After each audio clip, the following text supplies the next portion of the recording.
Good afternoon, everybody, members. Welcome to this council meeting.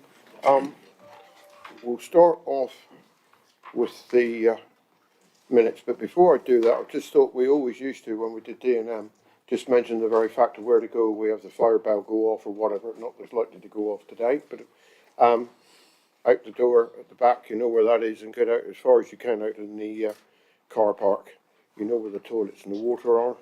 You may need them this afternoon. We've got quite a large agenda. Okay, can we have the apologies first, please? Thank you, Chair. Good afternoon, members. We've got apologies from Councillors Jackson, Kemp, Panel and Sweet for this afternoon's meeting. Thank you, Chair. I understand that Councillor Panel is on the... That's correct. Mr. Councillor Panel will be joining us remotely via Teams. Thank you, Chair. Right, thank you. Right, moving on then. Minutes of the meeting of the 10th of February. Is everybody happy that that's a true and correct record of that meeting? Can I have a show of hands with everybody? Thank you very much. Thank you, Chair. It's carried. Urgent business, I haven't any as far as I'm aware.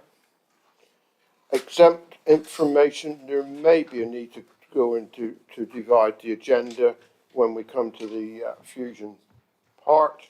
Hopefully we won't, but if we do, we can do that. Then item 4, declarations of interest.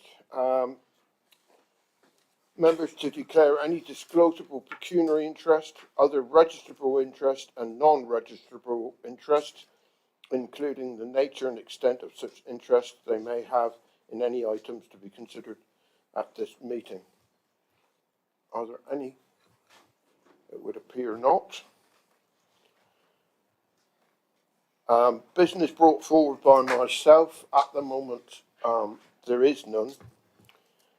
But the next item is Chairman's announcements, and I feel it only right and proper that we perhaps just have a moment to reflect on what's happening in Eastern Europe in support of all the residents there and what they're going through without any political side or anything, but what is happening is very unfortunate, and I think that perhaps we ought to have a minute's silence in recognition of what they're going through. So can we do that, please? And I'm going to stand.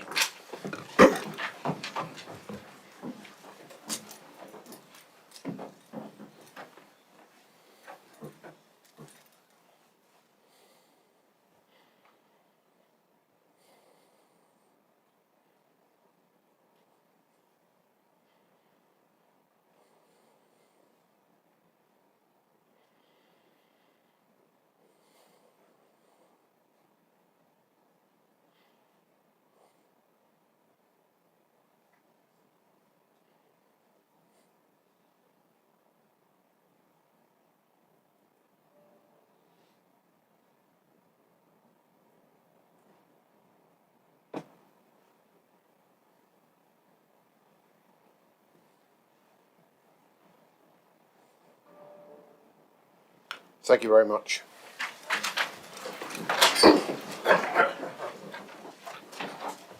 So, members, we now move on to agenda item 7, the Plymouth and South Devon Freeport, page 15 of the agenda papers. Deputy Leader Councillor Hilary Baston to introduce the report. Thank you, Chairman. Good afternoon, everyone. Freeport are the Chancellor of the Exchequer's flagship programme, with Plymouth and South Devon Freeport being one of only 8 nationally. It will secure over £100 million of private sector investment at Sherford and at Princess Yachts, with up to another £180 million to follow at Langage. From this council's perspective, it will see the delivery of employment on Langage, something that has not been forthcoming for many years, as well as the first hydrogen plant in the south of the country, opening up the door to HGV low carbon fuels. Our partners at Plymouth City Council have approved the submission of the full business case. Devon County Council will be doing so early in April. With the agreement of all three councils, the full business case can be submitted for consideration and we hope approval from government. Primary legislation would follow to create the Plymouth and South Devon Freeport. The report sets out the borrowing that this council will need to take out to support the Freeport initiative of up to £5 million. Alongside our partners Plymouth City Council and Devon County Council, who are also required to take out borrowing. This will lever in £25 million of government match funding and create the conditions needed for success. I unreservedly commend these proposals to the Council, recognising the national importance of the opportunity and the benefit it will bring to the South Hams. Thank you, Chairman. Thank you. Are there any questions? No, in that case, then I'll move on and ask Councillor Baston to move the recommendation. Chairman, if I could move the 5 recommendations on pages 15 and 16 from memory. Thank you. Thank you. Could I have a Chairman, I'll second. thank you. Anybody wish to debate this matter? Councillor Birch. Yeah, I'd like to propose an amendment. It has been passed, it's on the screen now. So I'd like to propose that. I need a seconder first. I'll second that. Okay. I'm more than happy to support the recommendation that's on the paper, but with the exception of item 3B. And thus the reason for the proposed amendment on the screen. Perhaps I could explain the reason why I have concerns on 3B. The key to the success of this ambitious project, and it's probably going to be one of the most ambitious projects that this council has undertaken, rests with the Freeport operating company and the way it will operate in the future. Within the papers, there is details on the governance arrangements, and these are set out at page 41 at Appendix 2. So if you refer to Appendix 2 and the governance arrangements for the company, you'll see that there is a lot of work to do in setting up this company. Just to highlight some important areas that need addressing is the mechanism for setting up the board of directors. There's the need for setting up a memorandum and articles of association. There's a need for a members' agreement. There's need for policies and bilateral agreements between the local authorities. There's need for a standard service level agreement, and then a partnering agreement. As I say, this document sets out all the arrangements that need to be made in setting up the Freeport operating company. Now, all of the items that I have mentioned will involve the determination of key decisions involving this council and its future involvement in the operation of the Freeport. So this is critical that this council gets it right, because if it gets it wrong, then this council may find it's running into difficulties in the future.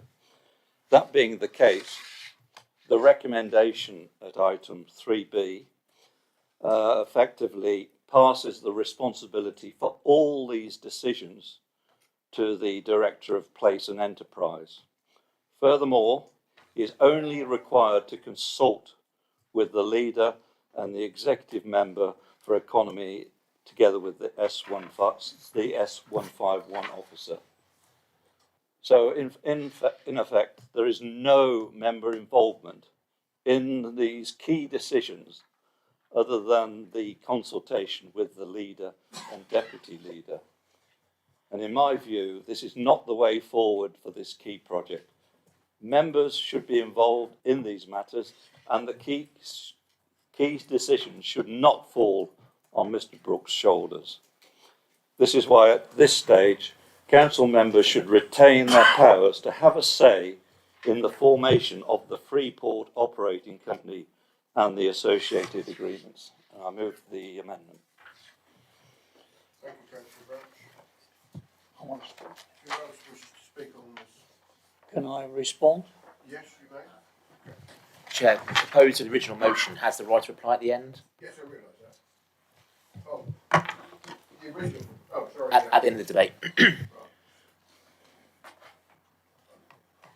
Anybody wish to speak to Councillor Birch's amendment? Councillor Baston. You ready for me now, Chair? Oh, sorry. Yes, Councillor Lee. Thank you. Yeah, I second what Councillor Birch has put forward. I think it's really important that the confidence is held within the council by having the ability to be able to approve as we go forward with what is a substantial project. So I think it's important that we keep our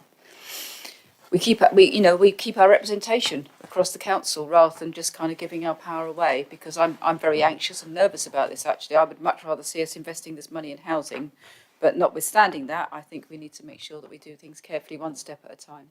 Thank you. Thank you. Councillor Brazil. Yeah, just to remind members on a more sort of practical level that some of the free ports are already being run by the same company that runs P&O now, and we've seen the way that they've behaved. And I would like to think that there is absolutely no possibility of that kind of company being in charge of a free port in our area, where it turned, rather than being a beacon of employment and expert skills, but turns into some kind of low wage economy there that is used just purely to make money for offshore companies that pay no tax in this country whatsoever. Thank you. Thank you. Anybody else or anybody? Councillor Baston. Thank you, Chairman. Members are being asked to consider one of the biggest opportunities the council has had in many, many years. The principles of the Freeport are set out in the report and ultimately will be defined by primary legislation. They are therefore not our gift to alter. Members will have the opportunity to input and influence the articles of association and other agreements through both the leader and the executive member for economy, as per the delegation that was originally set out in item 3B in what are actually operational matters. Thank you. Councillor Pearce.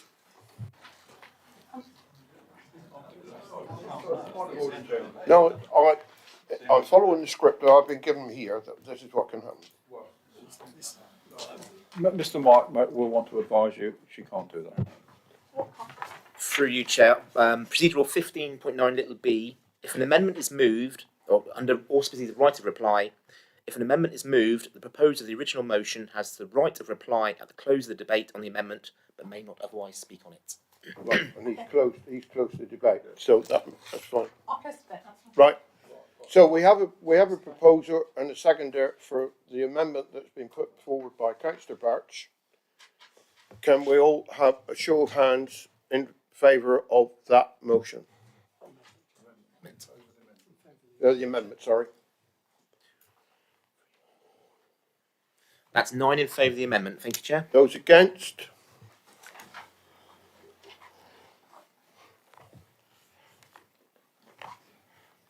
And 17 against. Thank you, Chair. Thank you. So that amendment has been lost. So we now move to the main substantive motion. All those in favour of the...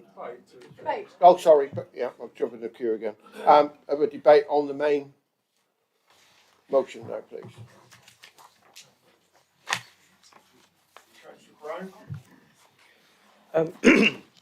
Thank you very much, Chairman. I really welcome this. I welcome the report, and I indeed welcome the proposal, particularly on a parochial element, I suppose, given that obviously a considerable amount, if not all, of the site at Sherford that is supposed to be part of this bid is within my ward, and thus I think it's a brilliant, clearly beneficial for the local economy and skills, etc. I just wanted to reflect on one thing, and that's actually a comment that Councillor Hopwood made this morning at the executive on this, which I'd like to echo in part my agreement on. I believe, from recollection, Councillor Hopwood mentioned the importance of things like apprenticeships. And I do think this comes in part in terms of trying to tackle the brain drain. And we place so much emphasis on things like going to university as a form of higher education and getting degrees like social sciences and humanities, which don't really prepare you to do a great deal. And whilst those are important, I do think it is important that we're also training people up to actually physically do things and make things and fix things that people like me who have a social sciences degree can't make, build or fix. And so I really welcome this as something which I hope will retain physical skills in the local community, and obviously the inward investment will be greatly welcome. So I shall certainly be very happy to support this. And thank you to Mr. Brooke for his efforts on this. Thank you, Chairman. Thank you, Councillor Brown. Anybody else? Jonathan, Councillor Hawkins. Thank you, Mr. Chairman. I would just like to say I'm fully supportive of these recommendations. Of the whole of the South Hams, a once-in-a-lifetime opportunity to really boost our economy and the employment of our residents. Obviously, working with Devon County Council and Plymouth City Council, we will all benefit, and I can't see a reason why we couldn't support this at all. Councillor Hodgson says that she would prefer some of this money being spent on housing and affordable homes. So would we all, but this will actually give us the opportunity to actually raise money and raise income to actually achieve much more than this money would without spending this investment at this time. Thank you. Councillor Spencer. Thank you, Chairman. Can I just get something straight in my mind, in that Councillor Birch said that effectively the sole responsibility rests with Mr. Brooke. Although down here it actually says in 3, delegate authority to the Director of Police and Enterprise in consultation with the leader. Are we actually saying that the sole responsibility sits with Mr. Brooke? And if we are, should we be concerned about the burden that we are placing on one person? Does somebody want to answer that question? I'm sure And it's that's set out no in the reflection against Mr. Brooke, I would like to add. I'll ask our Chief Executive, Mr. Bates, to answer that question. So it's I think it's clearly set out in the papers, Chairman. It is a delegation to the officer in consultation with the members and with the Section 151. That is a standard way of making decisions when they're delegated from a group of members to an officer. Thank you. You would expect that they would take account of the views of members, and indeed we may seek the views of other members more widely. But the recommendation is a formal recommendation to delegate to Mr. Brooke. Right. Any other members? Councillor Brazil. Thank you, Chairman. Yes, I am going to vote in support of this agenda item, but that shouldn't be taken as a vote of support in free ports in general. This is a vote of support for having a free port in the South Hams. If I was living in Torridge or North Devon or Mid Devon, I would be absolutely apoplectic that the county is prepared to give tax breaks and to businesses and such like in the South Hams, while neglecting the businesses in other areas of Devon, and that's just Devon.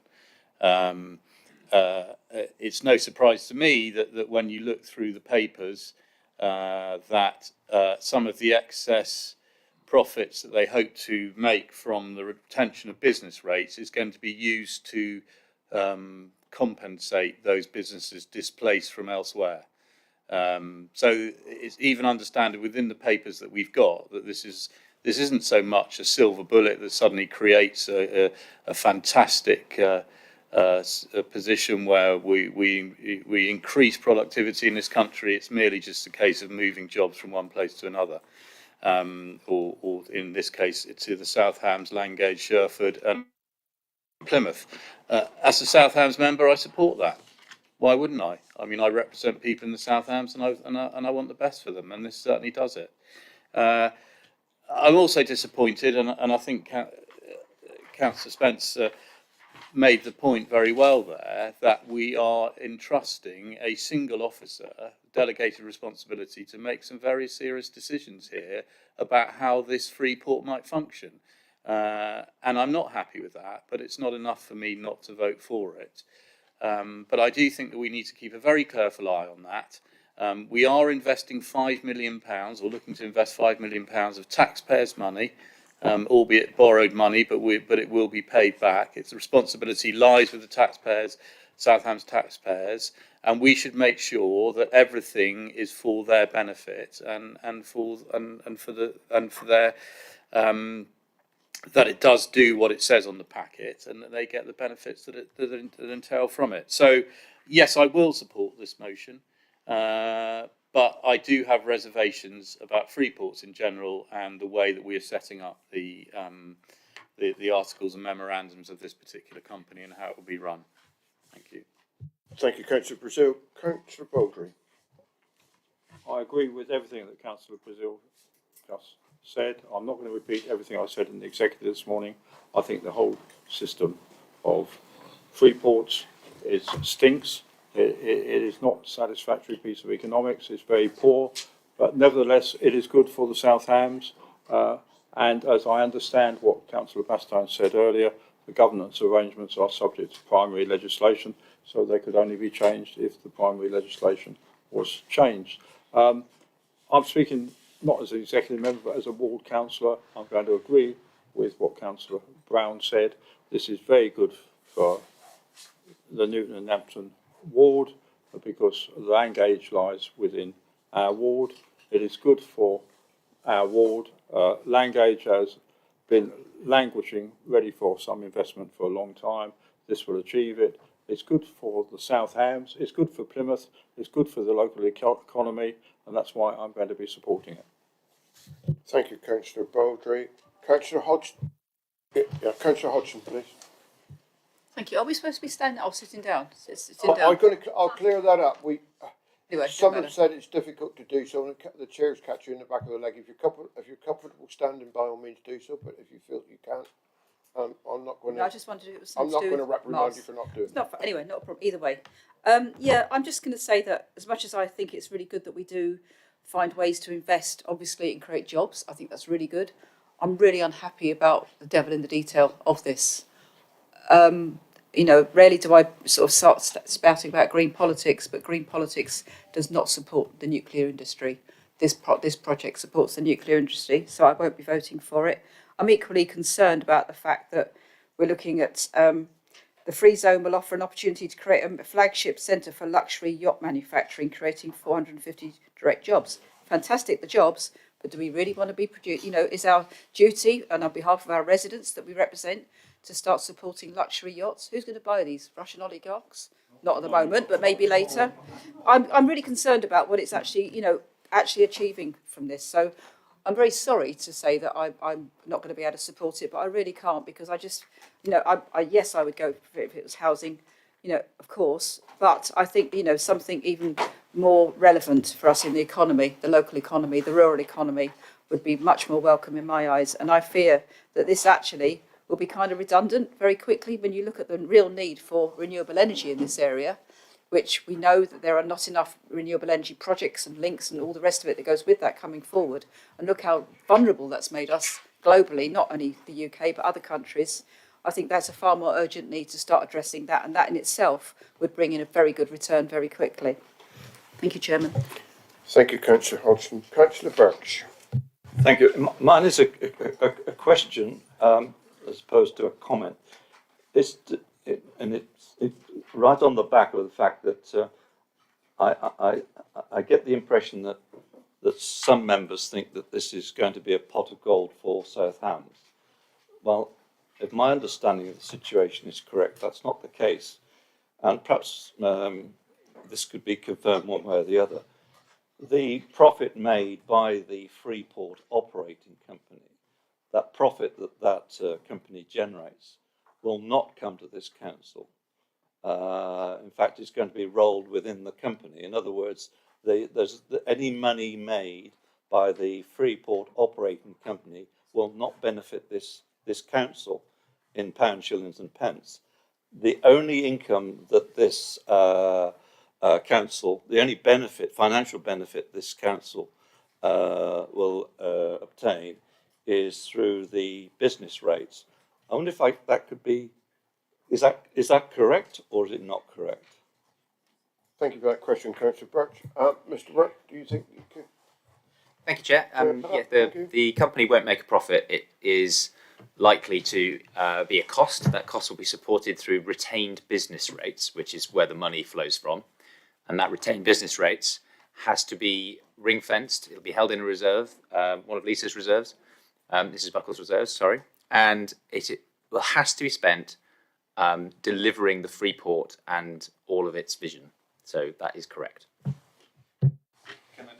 Can I just follow that through then in response to that answer? Thank you for the answer. And I think therefore it is important that we as members realise that this is not going to give us a pot of gold. It's a way for generating the economy as such.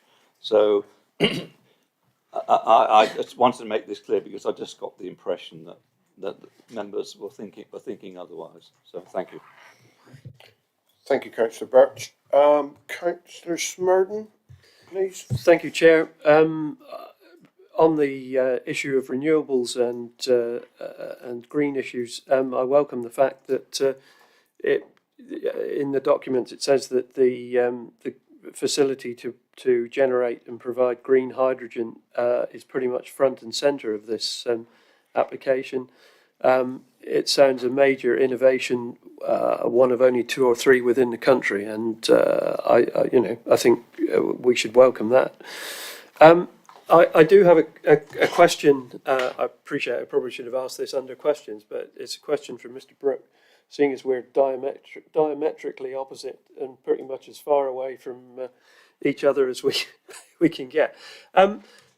Within the South Hams part of the development, particularly the Sherford site, which as we say is going to be a very large building, a really large building, which from the information here appears to be going to be run by Babcock.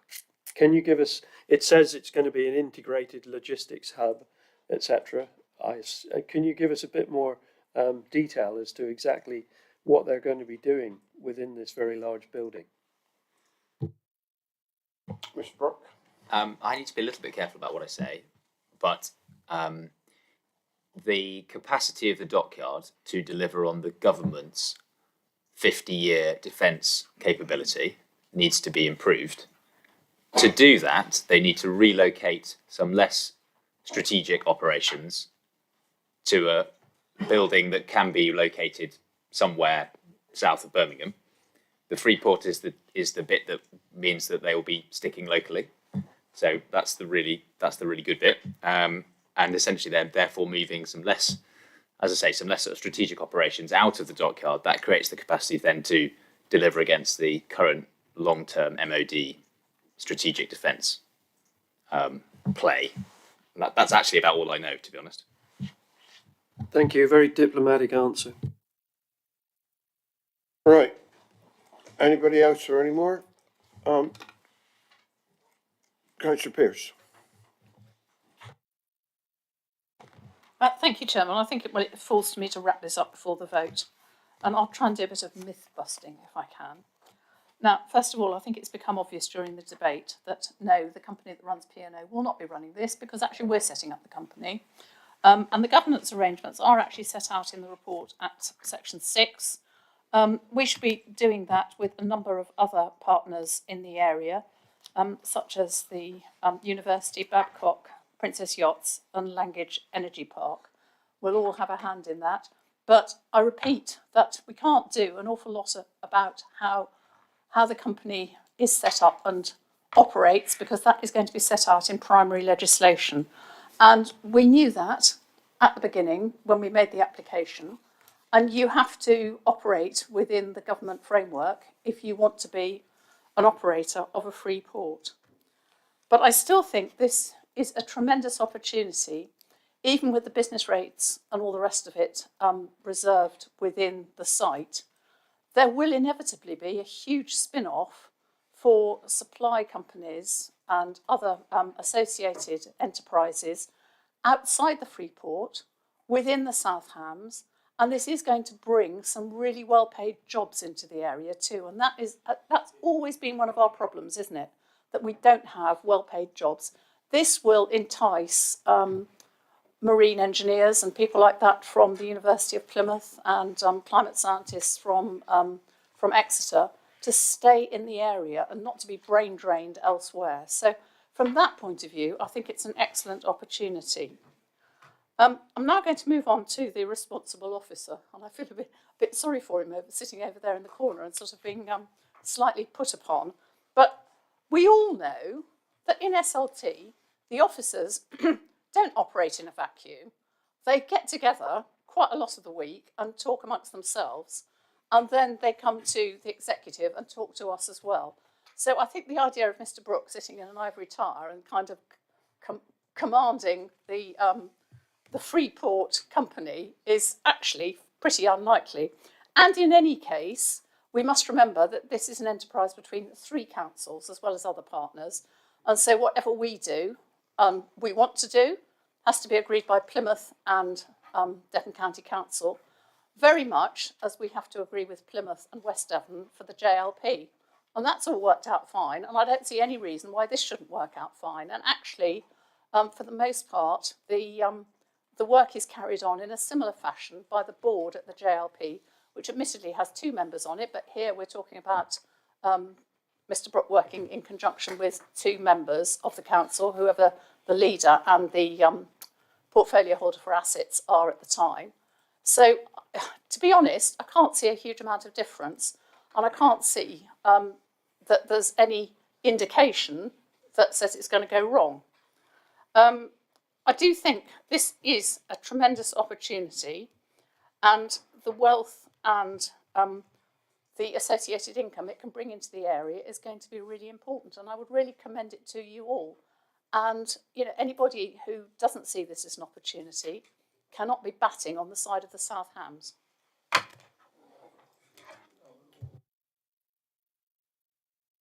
Thank you, Councillor Pearce.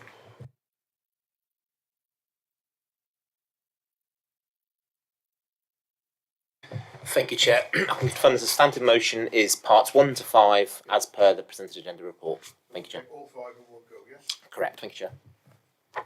Right, can we have a show of hands, all those in favour of this recommendation? 1 to 5.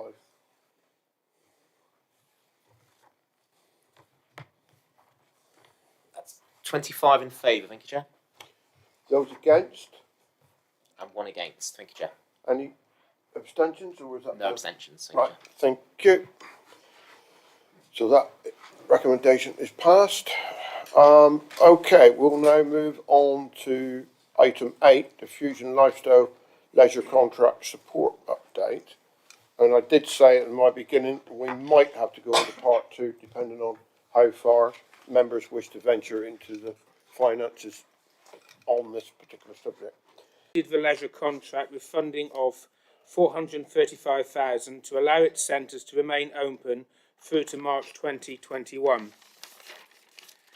The National Leisure Recovery Fund, which was government funded, of £170,985, was also passported to Fusion to enable Fusion to meet the costs of reopening the leisure centres from the 12th of April 2021 onwards, following the last lockdown, and hopefully the last one.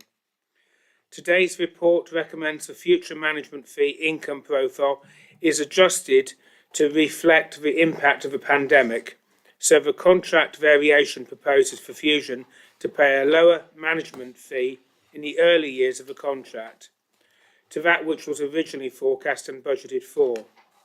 The amounts shown in recommendations 3, 4 and 5 are not payments being proposed to be made to Fusion.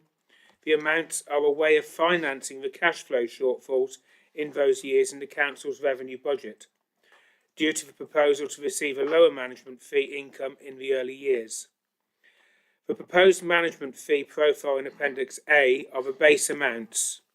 Inflation at the rate of CPI, Consumer Price Index, applies to the management fee element of the amount. There is no inflation on the element of the management fee, which is a fixed finance payment to the borrowing, which has already been fixed. Since the executive, a number of questions and topics have been raised, formally and informally, which I'll try and address by way of the background. These KPIs, which have already been circulated to members, are contractual requirements, outreach and tadpole. The contract includes the provision of a part-time sports development officer funded by Fusion, a lady called Claire Bill, to deliver against some of those priorities. Their focus is to act as a facilitator with partners and stakeholders to increase uptake of the sport to the whole community, not just the leisure centres, but which is obviously their key focus. What the contract doesn't provide for is revenue funding to host events outside of the leisure centres. This has come through partners to a bid where opportunities arise, and hopefully in the months ahead we may be able to assist in actually doing more outreach work. The Sports Development Framework has had success in delivering numerous programmes in the district, targeting groups that otherwise wouldn't engage. To be clear, the Sports Development Officer isn't trying to set up a yoga session in your village hall. They will happen anyway. They are trying to engage target groups with specific needs, including GP referrals. I've set it out before, but the background for the Totnes and Tadpole is different to the rest of the contract and bears repeating. A really long time ago, Tadpole built the pool on council land in Totnes, and when I was a primary school child, I went to learn to swim there all those years ago. A really long time ago, as I've just said. Tadpole built the pool on council land in Totnes. This was subsequently extended by the council to provide the dry side facilities. The two halves used to be run under separate lease arrangements with one supplier, and it caused many operational challenges. As part of the 2016 Leisure Review, a key outcome was to ensure the whole building was controlled by one organisation operated by the same leisure provider as the rest of the portfolio. This was achieved, and at the request of Tadpole, a 25-year lease was granted to them for the whole building, on the basis that they will set up their own contract with Fusion to provide the service. This is what they have done, and it seems to work well. It does, however, mean that today's decision on the management fee has no bearing on Tadpole. Looking forward, further investment in Totnes Centre is an exciting opportunity and one of my key priorities for the next 12 months. A proposition and business case must be prepared and led by Fusion alongside Tadpole as a stakeholder before the Council ultimately considers the investment. To that end, in the response to the overview and scrutiny recommendations, I shall ask officers to convene a meeting of local members, Fusion and Tadpole, to kick that process off. I would also just like to say, following the meeting we had with Overview and Scrutiny a couple of weeks ago, I have asked officers that if local members have any concerns of their own leisure centres, that a meeting will take place in the next, hopefully next month, 6 weeks, with council members and Fusion to discuss those issues themselves. I am delighted that we are not amongst many councils that have had to subsidise leisure in some way. The council in 2016 cost Southampton District Council £700,000 a year to run its leisure centres. We have been able to make a considerable saving in that contract. Increased leisure centre is important, increased use of target groups is vital, improving health and well-being of all the residents in the South Hams through referral schemes is important. We have tonight, this afternoon, we have Chris Brooke and Lisa Buckle who can answer some questions from members, but we're also lucky to have Peter King. Thankfully, he has recovered from COVID and is fighting fit, I believe, and he's here this afternoon as well. Thank you, Mr. Chairman. Thank you, Councillor Hawkins. Questions, members? Yes, Councillor Baldry. Yeah, it's not a question on the main report, Chairman, it's on what Councillor Hawkins has just said to us about outreach work, that being within the contract. It came as a surprise to me, and I mean to, I think to many other members, that outreach work was not included in the contract.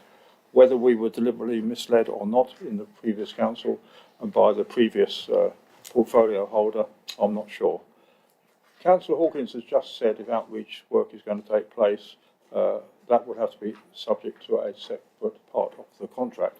The question is, if we're going to go for outreach work, I hope that Fusion is not the only person who is invited to tender for that. It will be available for anyone else to tender to do outreach work outside the main centres. Councillor Baldry, I don't know who's going to answer that one. Councillor Hawkins. I would just like to say that these are proposals which we're going to look to achieve in the next couple of months. We will obviously do the best for the South Hams residents when we can achieve that, but hopefully we will be able to. It is important to achieve. Sorry, Chairman, my question is, will it be out to open tender and not just for Fusion to bid? The answer is, obviously, I think it would have to be yes. Yeah, it would have to be. You happy with that answer? Right. Yeah, Councillor Hodgson. Thank you. I just wanted to ask, I mean, regarding the Totnes, which obviously covers, you know, places my ward would use. If I'm understanding correctly, this money that we're looking at giving support to is not going to be including Totnes because presumably, therefore, it's assumed that they're managing okay. I mean, I understood during the COVID time, we were supporting, you know, I remember a number of Part 2 meetings where we were supporting Fusion and making sure that they were able to keep going with staff. Am I understanding this correctly, that we're not actually supporting Totnes in the same way as all the others on this occasion because we think they're all right? Is what I'm just making sure. I'm not voting them down, is all I want to be clear about. I was going to answer that. Right, okay. Chris can certainly answer it after me. That is the case because Tadpole decided that they did not wish to be part of the 4 leisure centres that are in the South Hams. That was their decision, and as far as I understand from my officers, that they are not requesting, and they have been supported in the past.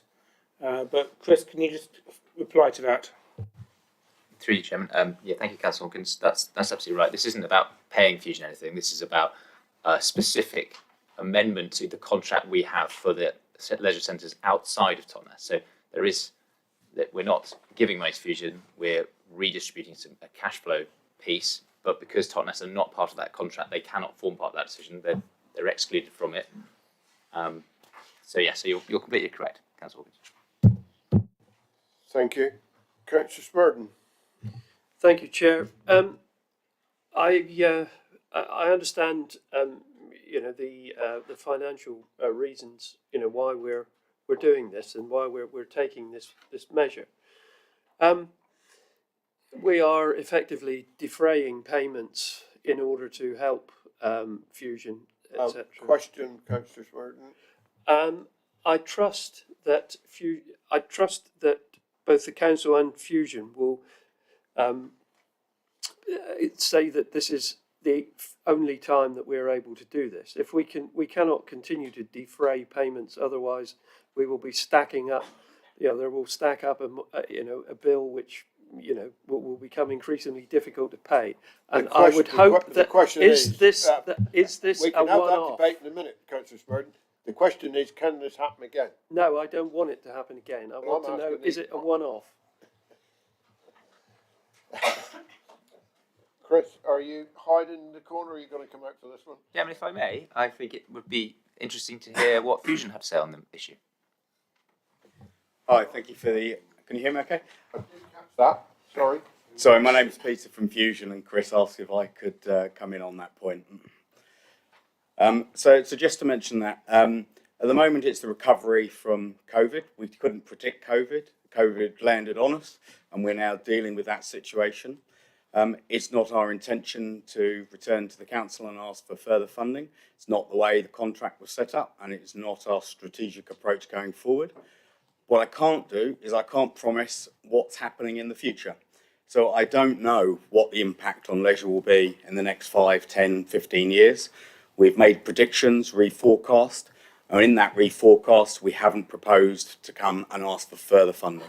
But what happens in the future, it's very difficult to give you a yes or no answer. Right, thank you for that. I saw Councillor Brazil. All right. Councillor McKay, and then Councillor Brazil, I think. No, right, okay. Councillor McKay. Thank you. It's a question that follows on really from the fact that these payments are being deferred really means that there's going to be greater payments. Can you? I can't hear you.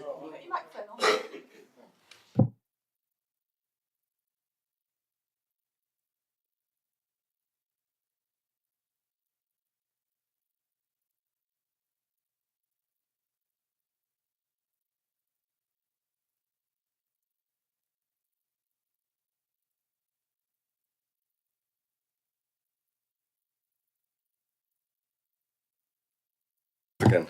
I don't want you to speak. I know. Do we have confidence that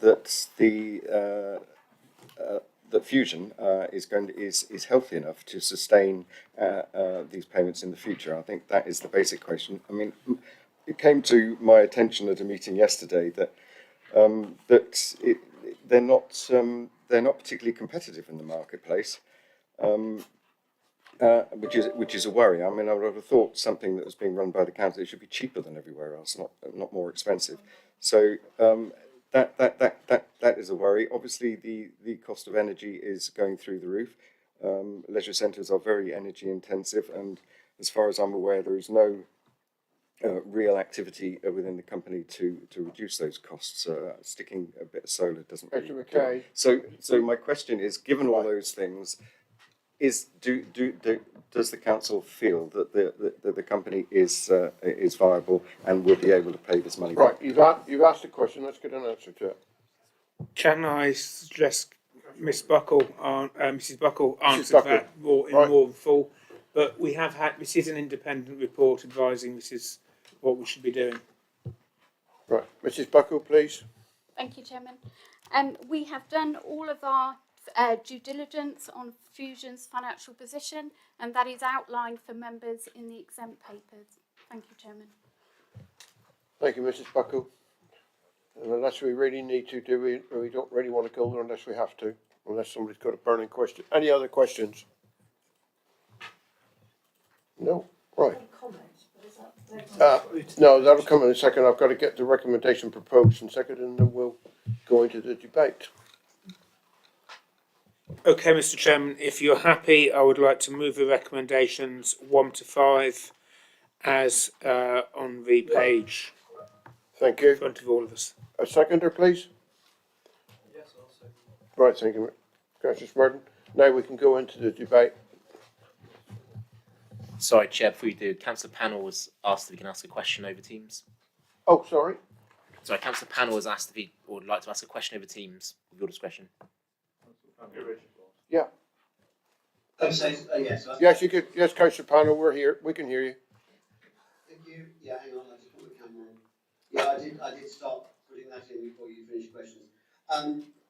Mr. Buckle talked about due diligence on the finances of Fusion. Can I ask whether that due diligence takes into account the possible loss of income for Ivybridge should the car parks around the leisure centre close for 6 months for the building of the new store? Thank you. Mr. Buckle. Chairman, I think that's a slightly different subject to what we are considering today. We've looked at the current financial position of Fusion. Right, thank you. Right, now we've got the questions out of the way, go to the debate, if we may. Anybody wish to have anything to say on this subject? Councillor O'Callaghan.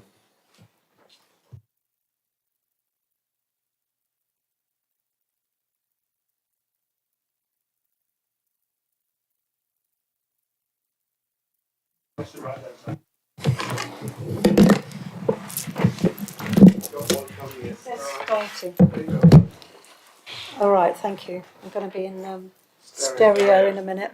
You got both on there. Stereophonics. So should I turn one off? Anyway, whatever. Yes, I understand the need to balance the books.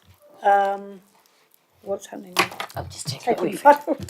Okay, I understand the need to balance the books, but I do have concerns about the fact that we are, serving our community, the community leisure centres. We are in a year like no other when it's going to be very tough for people to manage with costs rising everywhere. And I too was surprised to hear that anecdotally that somebody was saying that they'd managed to find a better deal at a private club than they were at their local leisure centre. So it did ring some alarm bells. We should be inclusive if we're going to have leisure centres at all. We should be inclusive of all the community. It's for the community. Certainly at Quayside, local people, as I've mentioned before, in the past, raised money for the centre, so that should be borne in mind. We have had issues over recent months and years about community organisations like the Kingfishers Swim Club not getting the hours that it wanted for its very successful and popular club. I've heard also that the charity swim marathon has had some issues, so I would be concerned about these sort of things and would like to know that they're being addressed. I know Councillor Hawkins said there's going to be a meeting at some point shortly, so hopefully they can be talked about. I also recently at the overview and scrutiny mentioned concessionary charges for those who are struggling, and I've looked into it a bit further. I did contact my local centre, Quayside, and I was told that there are concessionary charges for one-off events such as a swim, but they're only for certain hours, Monday to Friday, 10 to 12 or 2 to 4, which I was a bit surprised about. And also I was surprised to hear that the child's fee for a swim is reduced because they're children, but there's no concessionary charge. So if a family went along and they had 2 or 3 children, it would be expensive because the family membership has apparently been abolished, which they used to have. Which does alarm me because it seems to suggest that a family swim might be out of the reach of quite a few local families. So I do have concerns about inclusivity and about community organisations, and I would like to see that them being addressed, please. Thank you, Councillor Cullen. Councillor Birch. Thank you. I think it's important that we as members do not get mixed up with this. This is a financial matter for us to consider as opposed to an operational. The fact is that at the next meeting of ONS, there will be an attendance by Mr. King of the Fusion, as long as he's fit this time. So, any issues that concern operation or the use of the the leisure centres, then that is the time and place to deal with those issues. I mean, the recommendation deals with the financial situation, and I think it's what the council must be given credit for is the fact that it obtained independent advice from a Mr. West on the approach being taken by the council in respect of these deferred payments, if I can call them that. And I think it's summed up quite neatly in the conclusion to the report. Now, I don't want to quote from the report because it's restricted, but that report at its conclusion says in so many words that what is proposed and what is in front of members is the way forward. And bearing in mind the leisure centre casualties that surround us, I think we're lucky as a council not to have the problems that other local authorities have got with their leisure centres.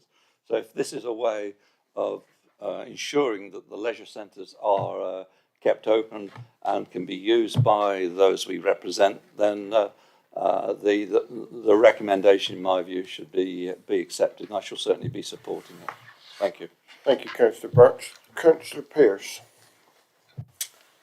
Thank you, Chairman. Well, what I was going to say actually follows on quite neatly from what Councillor Birch has just said, because when you look around the county, the results, well, in fact, when you look around the peninsula, the results of the pandemic have been pretty catastrophic for other people's leisure centres. Exeter City Council had to pay 1.5 million to bring the service back in-house. They've had to pay further sums to their previous operator for early contract release.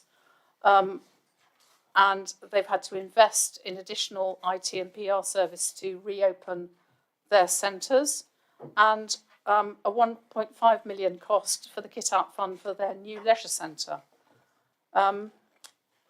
East Devon has subsidised its local leisure trust by a sum of nearly £1.5 million. And as we all have been hearing on Spotlight, Cornwall is in real trouble.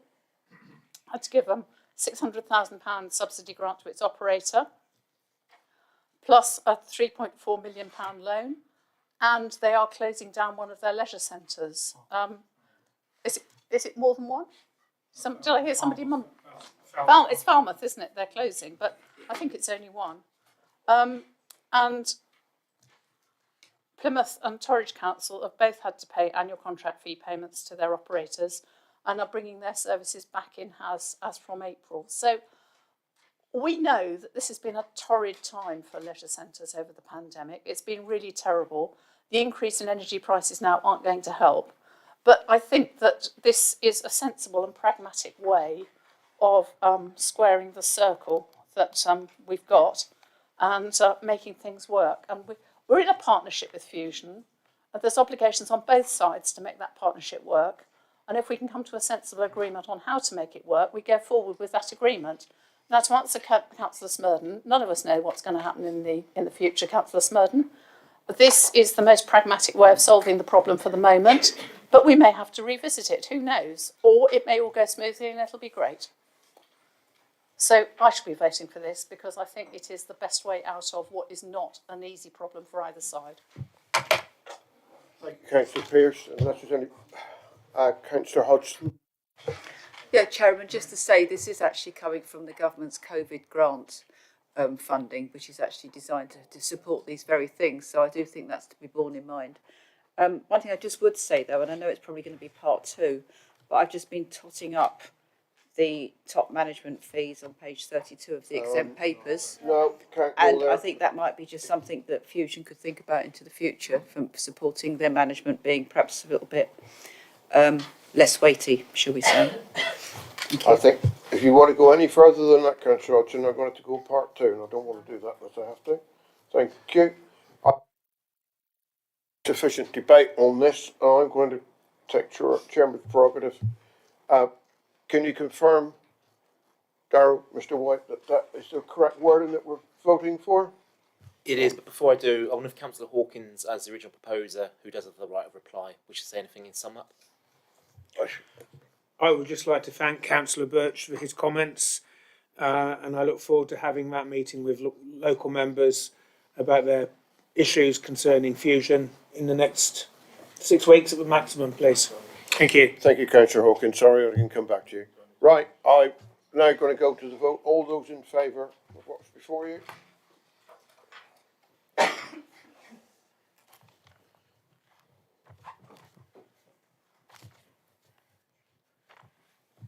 That's 23 in favour, thank you, Chair. Those against? 1 against, thank you, Chair. Must be an abstention somewhere. 2 abstentions. Should be 2, hopefully, which there are. Thank you, Chair. Right, thank you. So that recommendation has been approved. Right, we'll move on to item number 9 on the agenda, the regeneration and investment strategy. We've got a report in that. Councillor Pearce, please.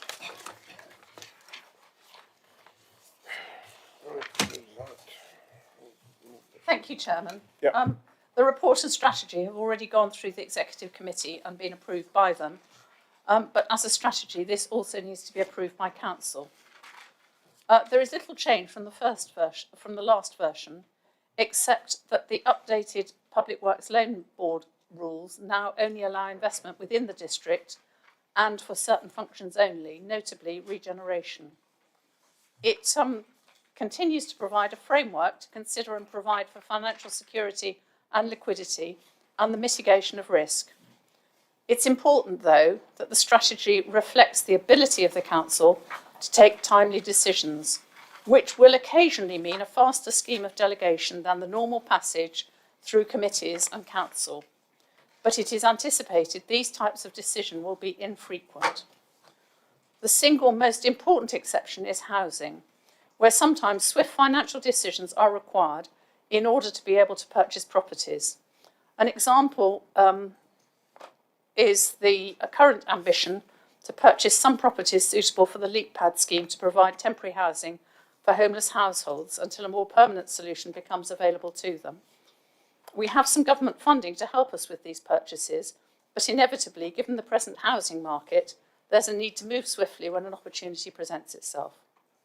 Finally, the updating of the strategy to reflect the new PWLB requirements and also to reflect the proposed actions in the corporate strategy, Better Lives for All, reflects best practice and the good governance of the Council. So I commend the report and the strategy to you. Thank you, Councillor Pearce. Questions? No, no questions. Sorry, Councillor Smurden. With regard to the fact that we're only now allowed to invest within the district, does that allow us to invest in renewable energy projects, provided they are within the district? I think that would be up to the members to decide, but yes, theoretically it does, doesn't it, Mrs. Buckle? Yes. I do have a nod from the far corner that it is possible, subject to our approval. Right.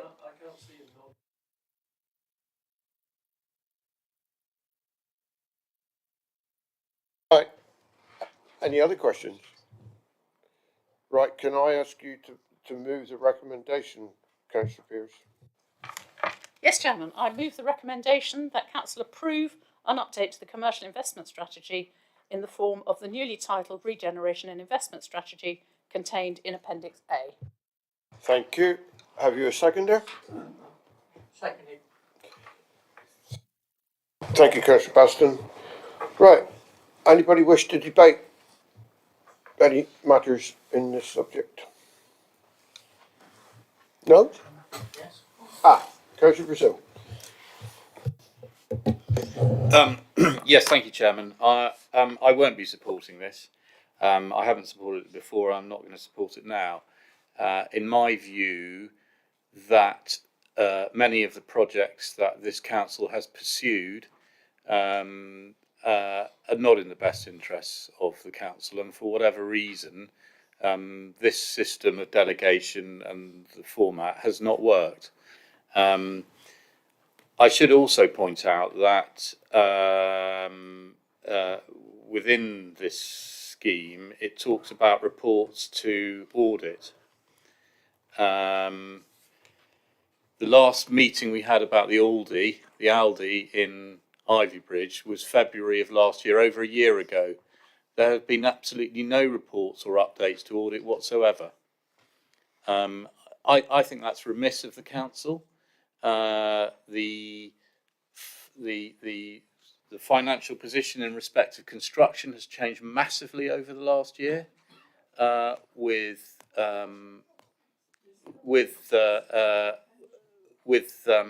in respect of construction materials and construction labour, and indeed the borrowing of the Public Works Loan Board is going up, and yet using the same scheme as this, we have not received anything about that. I think that's a serious misjudgment on this council's part.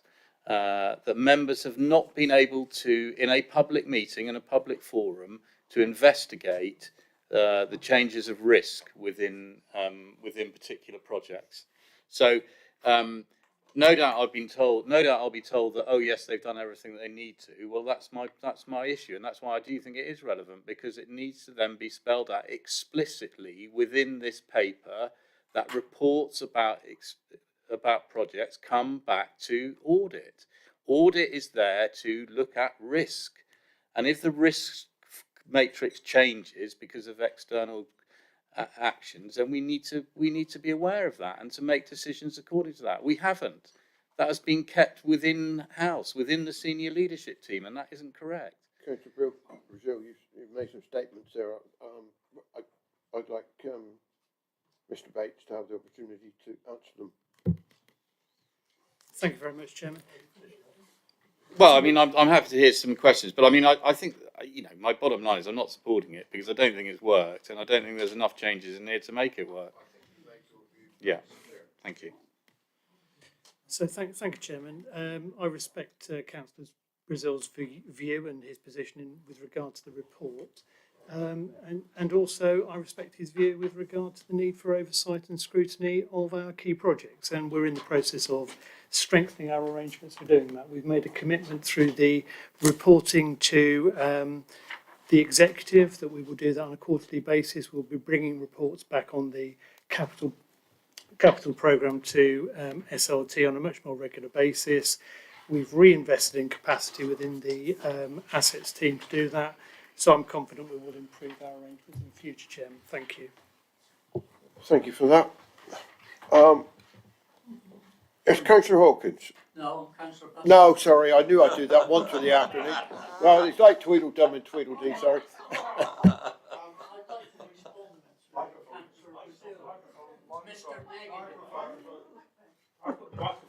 I'd like to speak back to Councillor Brazil, Mr. Negative in my mind. Councillor Negative. Thank you for that, Dan. The Aldi scheme didn't come through this process. It came through council. Council approved the Aldi scheme, and you were one of those councillors here to witness it, Councillor Brazil. It didn't come through the scheme that we're discussing today. That's all I need to say, Mr. Negative. Right, thank you. Any other comments? Debate? Right. Councillor Pearce, do you want to say a piece on the end of this or not? No? Yeah, I'll wrap up just briefly to say that I find it ironic that the only member who has declared he won't vote for this is the only member who has ever got the assets team scurrying round looking at assets locally that he thought we ought to buy. And there have been two instances of that. There's been Hannaford's at Torcross, and there's been the Undertaker in Lower Union Street in Kingsbridge, neither of which had a chance in, well, I won't say the word, of getting through the gates. So well done, Councillor Brazil. Councillor Negative. Right, thank you very much. We'll leave it there. Anybody else? No? Then in that case, then, Mr. White, is that the correct Thank you, wordage? Chair. The recommendation is as per the report and the screens. Thank you, Chair, which we'll be voting on. Thank you. All those in favour?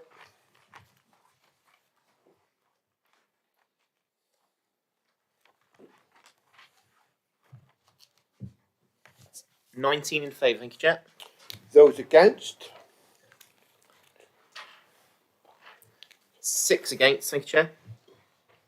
Are there any abstentions? 1 abstention. One abstention. Thank you, Chair. I thought my sums were right. There was one somewhere. Thank you.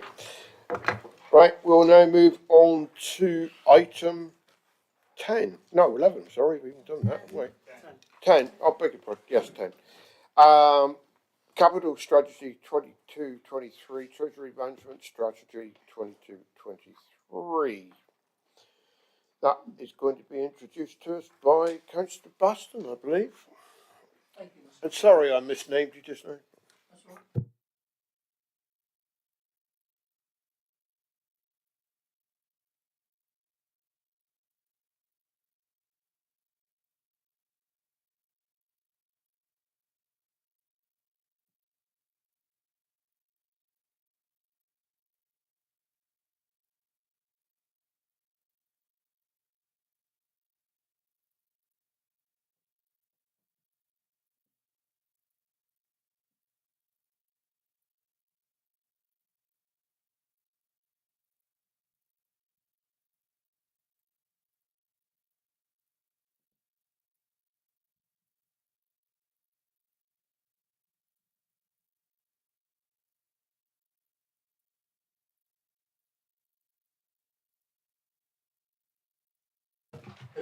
Chair, sorry, I don't think Councillor Bastone's microphone's on.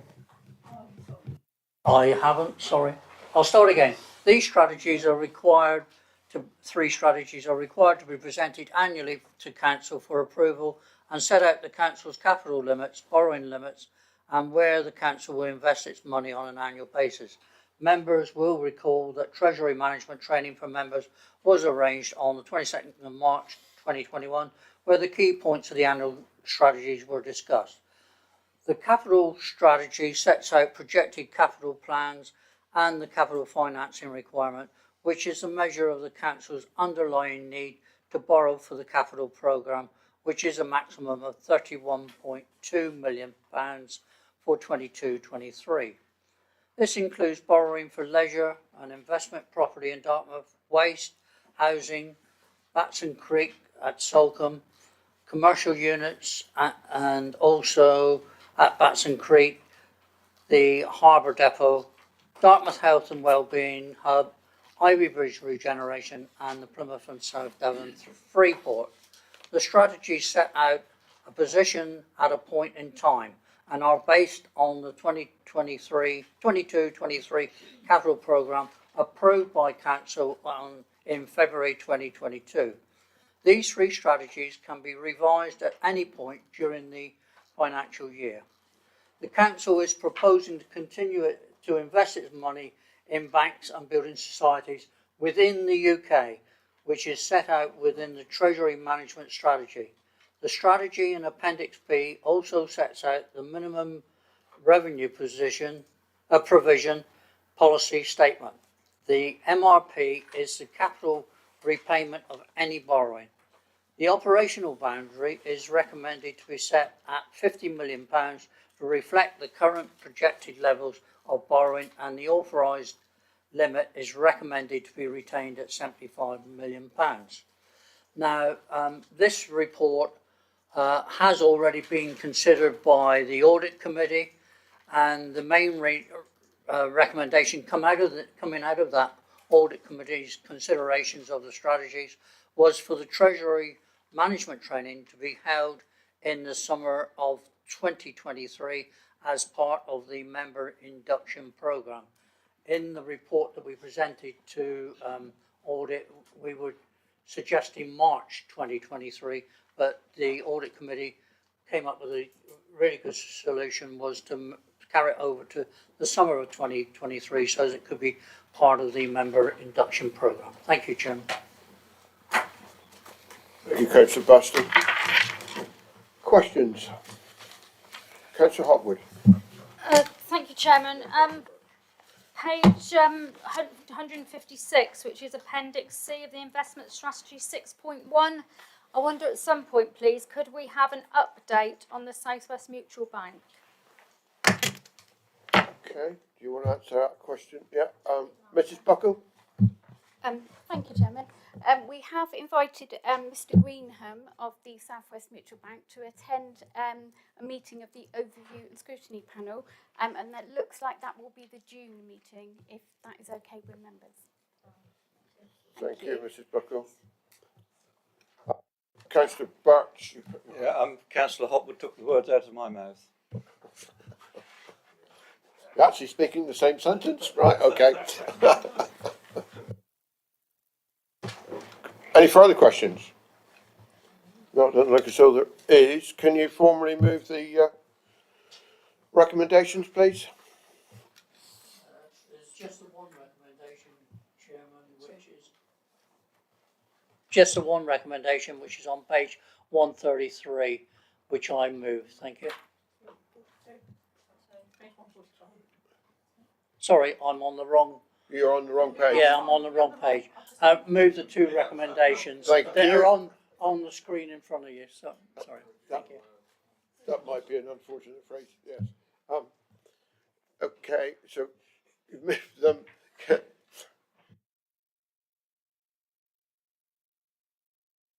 Can we have a debate on that now, please? Have we got a seconder? Sorry, first.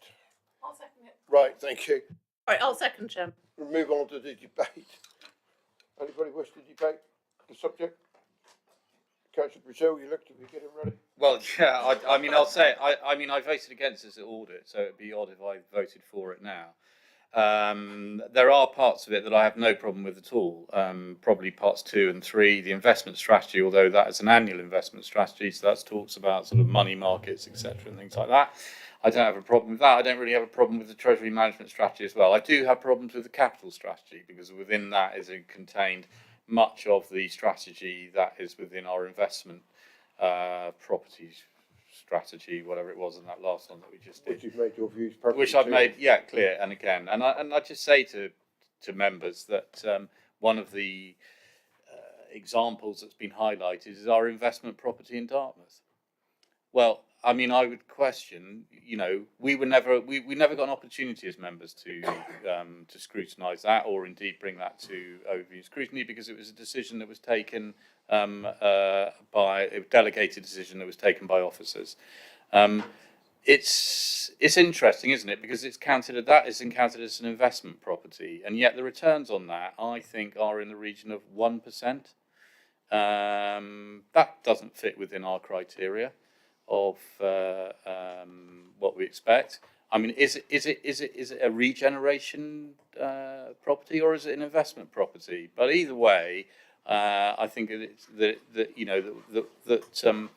the fact that we paid for a supermarket and another supermarket in one of our towns, or took over the lease for that supermarket, I think it's disappointing, and is certainly not what this council should be looking to invest in or support in respect of local businesses. But I mean, that's just another example that I throw in there for members to ponder on. I also noticed that in the capital report, and I appreciate that it has come to this council and indeed it's gone to executive before, and that is the whole issue of the housing at St Anne's Chapel. If you look at those figures in St Anne's Chapel, we are expecting to subsidise the 8 houses, the 8 affordable houses, to the tune of £350,000 each. £350,000 each. We haven't had to pay for the land, but that's what we're subsidising each of those houses for. It is an incredible amount of money, and certainly nothing else is equivalent or the equivalent of any of the other issues or housing projects that we have within the South Hams. And I very much hope. I think that has been it's been a catastrophe in my mind. That whole project, we've never had a proper look at it, and we should do. And we should learn from where mistakes were made with it. Thank you. Thank you, Councillor Brazil. Mrs. Buckle, do you want to come back on one or two things that Councillor Brazil has stated? clarify, please? Thank you, Chairman. Yes, just for clarification, there was a very comprehensive report that went to our audit committee in December on our 2 investment properties. The 2 investment properties are the M&S at Dartmouth and also some land which the council owns at Leaden Mill, Ivybridge. There was details within that report to the audit committee of the both the valuation, those investment properties are valued annually, and also the rental income return on those investment properties. Those investment properties, the Dartmouth M&S, that was bought through the commercial property investment strategy, with the primary objective being economic regeneration, and that was very clear as part of that investment strategy. In terms of the delegations of that strategy, that did go to the informal executive, so that was all members of the executive, and set out within those delegations were some limits along which the approval for that. So it was not only delegated to the head of paid service and the Section 151 officer, it was also delegated to the informal executive, which was all members of the executive. And those meetings took place and were minuted, and then there is retrospective reporting back to the executive, which happened once that property had been purchased. Thank you. Thank you, Mrs. Buckle. I think Mr. Bates wants to come in as well. Thank you, Chairman. With regard to the community housing programme, I'd also like to make the point it was a matter of a report to exec and indeed audit committee. Thank you. Any other? Councillor Abbott. Thank you. In the general principles that are here, I don't have a lot of problem, except that they're built upon the detail which is within this report, and you'll have read about paragraph 2.6 on page 153. A project for which I have previously voted in favour, but we're at the detail stage now, and we've seen plans, and whereas the expectation was that the project would aim to provide an anchor retail unit to improve the town centre parking provision, town centre access, no problem with the next, well, I have actually, wheeled sports facility and the public realm. There is a challenge between what we set out to invest in and what is currently on the cards. And so in voting for this wider package, it's built upon something which has got its feet in sand. And there is a significant problem, and it may not be the issue which I can address any further at this stage, but I give notice that there is a problem which I will address further on other occasions. If you want me to go into the detail of why I raise those particular points, I'm very happy to do so.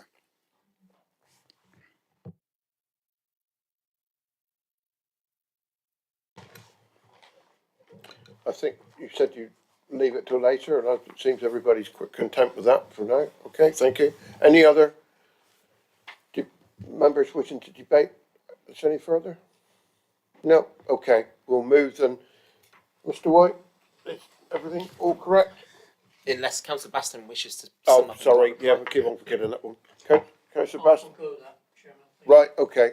So we'll move to the vote then. All those in favour of the recommendations as stated on the board?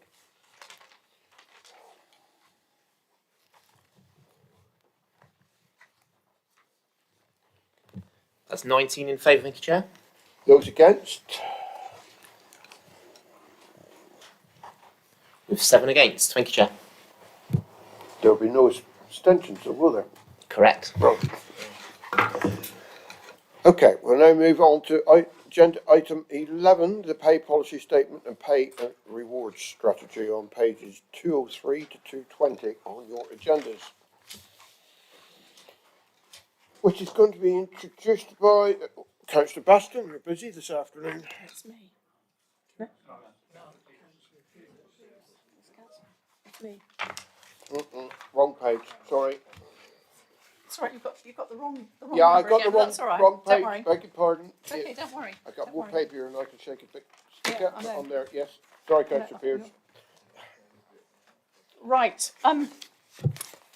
Thank you. So the pay policy and reward strategy, I'd like to bring members' attention to the updated table for Appendix B, which was published the other day. The reason for this is that the report was written a couple of weeks ago, and in the interim, the pay award for last year was agreed with the unions at 1.75%. And you may have noticed a small increase in your pay slips at the on the 25th, I think, when they landed for us. So the updated Appendix B is there, but it's only valid until the end of today. So look at it now, because after that it's not valid anymore. But I'm afraid this is the way these things go, because it does take a long time to agree things with the unions. Anyway, the report recommends the adoption of the pay policy statement at Appendix A and the pay and reward strategy at Appendix B. The pay policy statement refers to the previous financial year ending on the 31st of March 2021, and it sets out the authority's overall approach to pay and reward for staff. Section 3 sets out how this annual statement came about and what it needs to show. The statement demonstrates that this authority is fully compliant with the requirements. So I commend this annual report, which always has the same things in it, and the pay policy statement and the pay policy reward strategies as updated to you. Thank you. Thank you, Councillor Pearce. Questions, members? No questions, and Councillor Pearce, can you propose? Yeah, I'll move the recommendations on page 203, 1 and 2. Can I have a seconder, please? Thank you. Okay, right, we'll move to the debate. No debate, that's fine. Okay, so, do you wish to come back, Councillor Pearce? No, I got it right this time. Mr. White, is everything correct on the board as it should be? It is, thank you, Jack. Right, thank you. So all members in favour, please show their hands.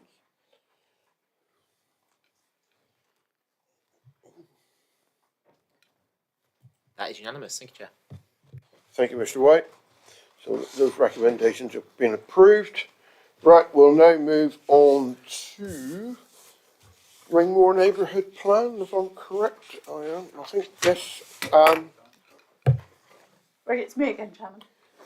Yes, I got that right as well this time. Councillor Pearce, please. Good. So I'd like to introduce the Ringmore Neighbourhood Plan for adoption. And I think this is probably a good opportunity for a public word to be said about our officer, Duncan Smith, who looks after neighbourhood plans. I think he's mostly at home in South Wales doing this remotely, but he does do a tremendously good job, and he keeps the plans all on track. He keeps the website mostly up to date, and most of all, I think he engages with the neighbourhood plan groups and helps them and encourages them, because it is a long and lonely trail doing a neighbourhood plan for the groups, and in particular for Ringmore, because it's a tiny parish or has a tiny population. And it's always one of my more pleasurable duties to have to present another neighbourhood plan so that it can be made or adopted. And here we have a truly plucky parish with a tiny population, but huge issues. The mobile homes alone outnumber the number of residents in the parish, even before they're filled with holidaymakers. Now that's quite a thought, isn't it?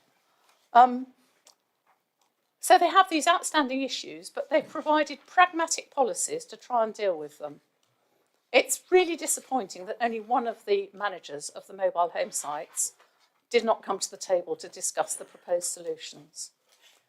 But I'm happy to receive any questions on this plan, and I'm sure that Councillor Taylor will want to speak on it before the recommendation is voted on to approve the making of the Ringmore Neighbourhood Plan. Right, questions, and I was going to ask Councillor Taylor to say his piece in the debate, if that's correct time. Any questions? Right, can you move that recommendation then, Councillor Pearce, please? Well, I thought Councillor Taylor might like to do that. We can if you like. Yep. Right, okay. Seconder? Right, Councillor Pearce, okay. Debate. Councillor Baldry. Well, let Councillor Taylor go first. Councillor Taylor. As he is moving it. Well, I wondered whether you wanted to sum up, but that's fine. Well, Councillor Taylor. Yeah, I'll do my bit, and thank you for that, Councillor Baldry, putting me at the front. Ringmore, as you know, is a very tiny village, as Councillor had said. There's about 200 people in it, and it is separated from Shallowborough. Shallowborough's down the bottom, but all the traffic goes through Ringmore, and 50% of the caravans belong to Rigby Parish and 50% to Ringmore, believe it or not. It's I don't know where it parks, but when I go down there, but this parish is very proactive. It's great to see them and to actually support South Hams and to bring forward a neighbourhood plan with like just over 200 people, like I said. It's a hell of a job to do, and the guys have worked really hard on it, and they want to look after their community. They cherish it, and they want to keep as many in there as possible. If I got a complaint, probably it's because they want no building at all in Ringmore, but obviously they can't get in and out there very well. But as far as the neighbourhood plan goes, I think it's a good plan, and it'll protect their village from overdevelopment and second homes, and I think that that sort of says what I want to say about it. And it's always a pleasure to go to their parish council meeting, which you can't say about all of them, but that particular one is very good, and they do look after their village and parish very, very well, and they protect it for their lives, really. So I'm quite pleased that I could move the recommendation on that. Thank you, Councillor Taylor. Councillor Baldry, I think you wanted to say something. Oh, sorry. Yeah. I agree with everything that Councillor Pearce and Councillor Taylor has said. I'm just going to say I think this is a brilliant piece of work, 100 pages long. I draw attention in particular to the items in the referendum version. It is not easy to do neighbourhood plans. I've been in the fringe of a couple, and two of my parishes have stopped doing them because it was too difficult. So I congratulate Ringmore on this. I think it is absolutely brilliant. It is the referendum version is a very easily readable document. I think all members should at least skim read it. The pictures are fantastic. And in particular, I think it will be very helpful, the policies that are in here, when planning applications come up.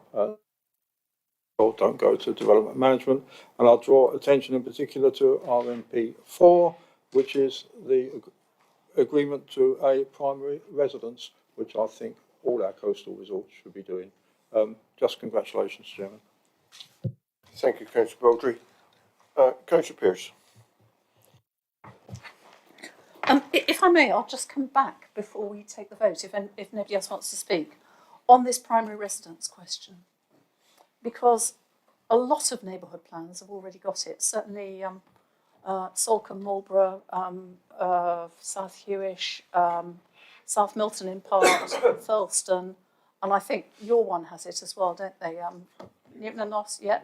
Yes, they've got it.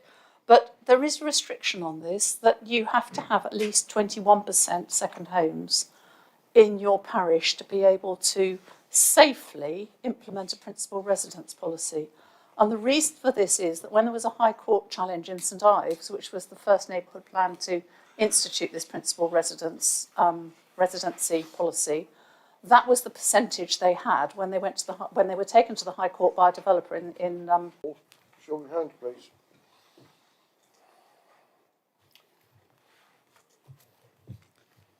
That's unanimous, the recommendation. Thank you, Chair. Thank you, Mr. White. Okay, item 13. Councillor Pearce, are you going to introduce this, please? Owners board, yeah. Right. So work to make the council chamber more accommodating to pandemic requirements by way of air handling and IT were necessarily largely carried out through the restrictions occasioned by the pandemic.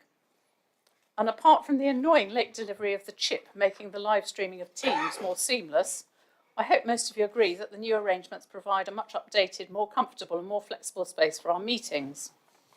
I've insisted, though, that members be consulted on what happens to the honours board outside the chamber.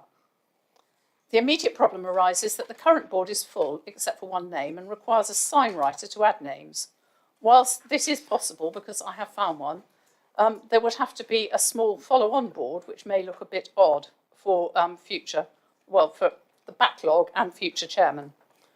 Alternatively, a replacement traditional style board could be arranged to show past chairman, but with room for future additions. A more radical option, no, not really radical, just different, is a completely new and modern style in keeping with the restyled interior of the chamber. This option would allow the photo panel to be replaced with further names. These three options are shown in photo or photo montages at the end of the report on pages 326 and 327. So have a look.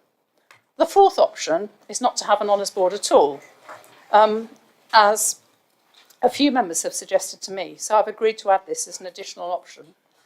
Now, in order to sort this out now, what I suggest is we have a quick vote, which I shall propose, on whether to have a board or not. And assuming that members want a board, then we will have a quick paper ballot on which of the three options members prefer. Mr. White suggested that would be the quickest way of doing it. Unless any members want to speak on this, and they may want to, we'll pass directly. I need a seconder for my proposal to have a. You'll second that. And I'll ask if there are any questions, because I think that the recommendation is, is more or less what we're proposing to do. Let's have the vote first to see whether the majority want a board of whatever description. And I will say this tongue in cheek to Mr. White or David, you know, should all the chairman, past chairman and that declare an interest? Sorry, just trying to lighten it a bit. So can we have a show of hands just to see whether we do or don't want a board? So all those in favour of a board? Yeah, and then we'll choose which three. We got three.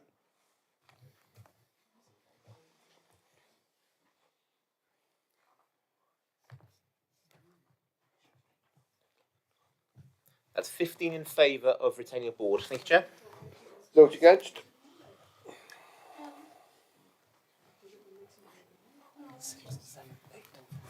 Nine against. Thank you, Chair. Abstentions? With 3 abstentions. Thank you, Chair. Thank you. So are you content with seeing the choice of the three boards in the agenda? Yeah. If you are, we'll have a debate on the yeah. Thank you, Chairman. Sorry, Chairman. If you are going to go for a ballot on the options, then you'll need to suspend standing orders, because you're voting. Ballots are only applicable to voting on appointments. So you'll need to suspend standing order or council procedural 17.3. But that would seem to be a reasonable way forward in terms of resolving, rather than having 3 different votes on each of the options. Well,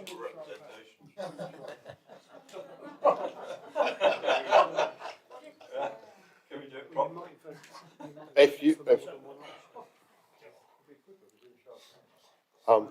Councillor Hotwood, you caught my eye just now. You wanted to make a comment. I want to make a comment. I would like to make a comment. Is this the appropriate time to make one? Or do we have to? Or do we have to have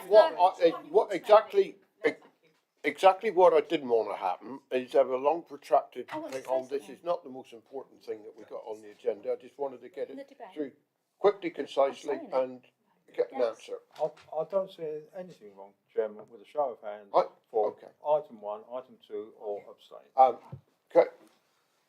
Councillor Hodgson, you got your hand held high. Yeah, options, the first one and the second one, the third one, have got chairmen written at the top, and the middle one's got chairman written at the top.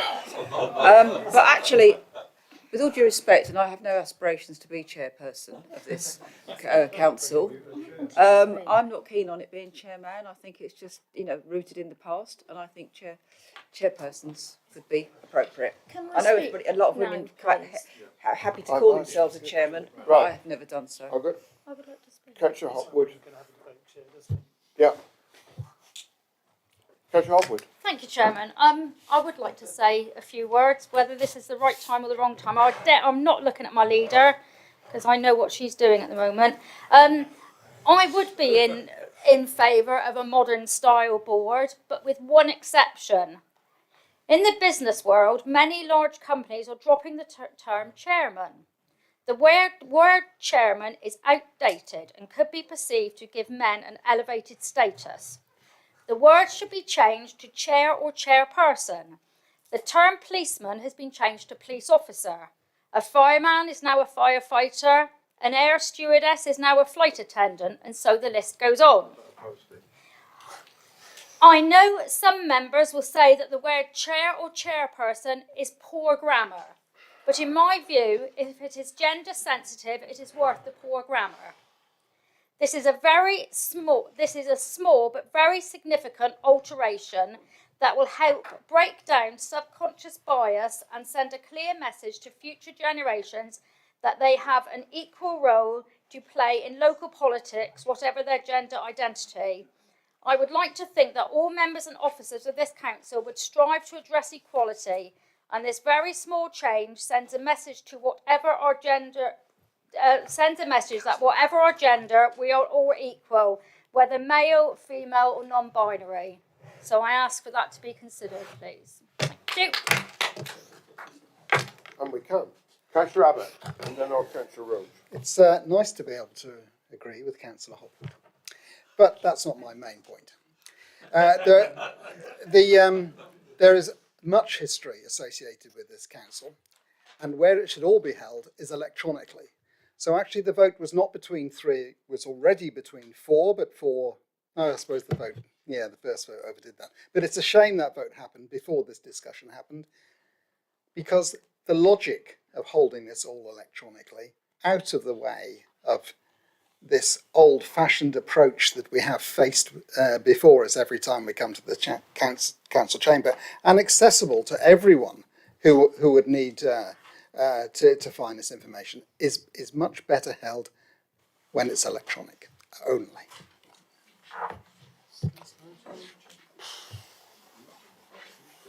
That's all right when it works.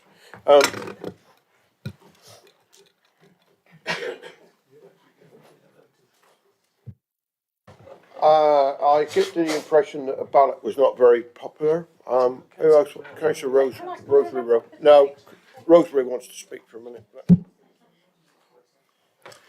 Yes, thank you, Chairman. Well, I think it's a bit ridiculous that we're going through this at this present point in time when the council chamber was ripped apart from how it was previously to what we've got now.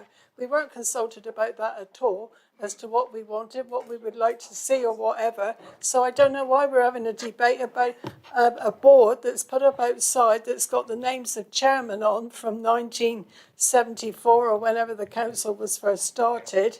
And I think it is pretty sure that this council will not be here in its present state in a few years' time, because sooner or later we're going to go unitary. So I don't know why you want to waste money on putting up new boards, saving boards, doing this, doing that. I think it's a bit silly. But however, my name's on it already twice, and I'm not sure. I'm not sure that I want to be called a chair, because I'm not a piece of furniture. I'm happy to be whatever else, but we have to wait and see what you come up with. But I'm going to abstain anyway. Thank you.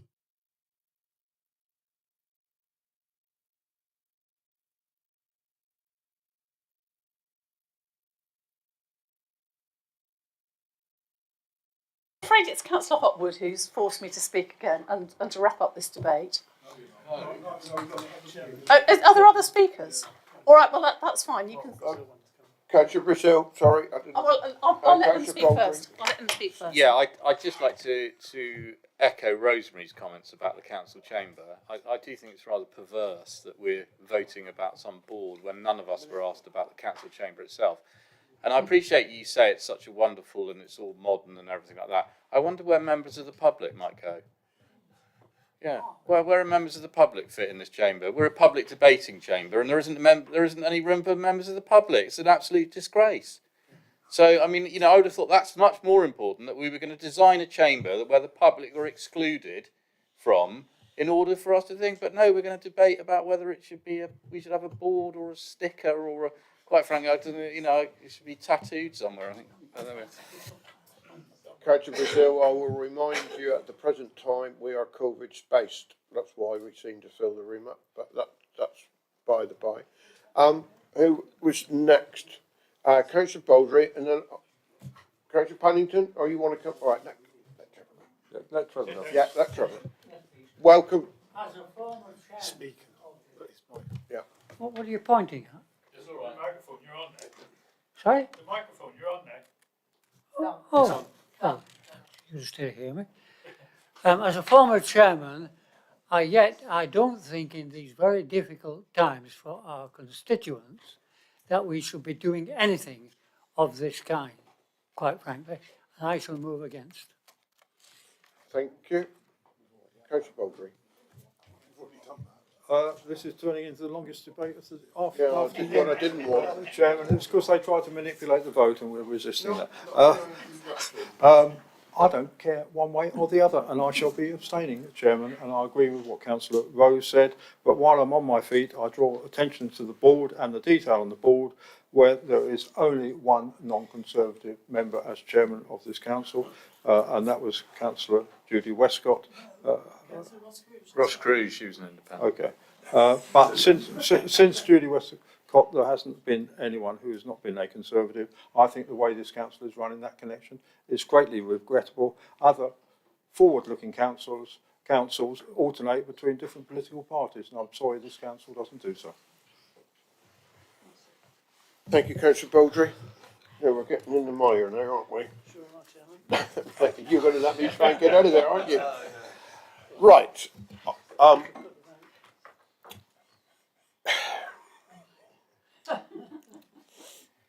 Councillor Pearce, what do you think we ought to do?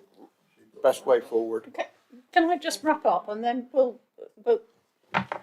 I think probably a quick show of hands is going to be the quickest way, but and then if it's in doubt, officers can take it away and consider it. Because if we can't make the decision, then I'm afraid they're going to have to, aren't they? So I mean that's the answer. Right. But I just want to say one thing before we do that, and that's reply to Councillor Hotwood, and she's already heard this reply, but she insists on going forward with her woke solution. Right. Okay. Now, the word chairman, as I understand it, the man part of it, does not refer to a man rather than a woman. It actually refers to a hand. Any of you who did Latin will remember that manus in Latin is a hand, and if not, if you did French, it's main, isn't it? Which is the same word. Right. So this refers, the person who is in the chair puts his hand up, and you should try this, Chairman. When you put your hand up, everybody's meant to be quiet. Right. I'm going to do that right now. I am going to take that recommendation that's up there first and see what comes out of that. We've done that already. No, well. Option 1, option 2, option 3, Chairman. Option 1, 2 or 3. Okay, do it that way. Fine. Option 1, which is A, B and C. A, B and C. Option A, page 326.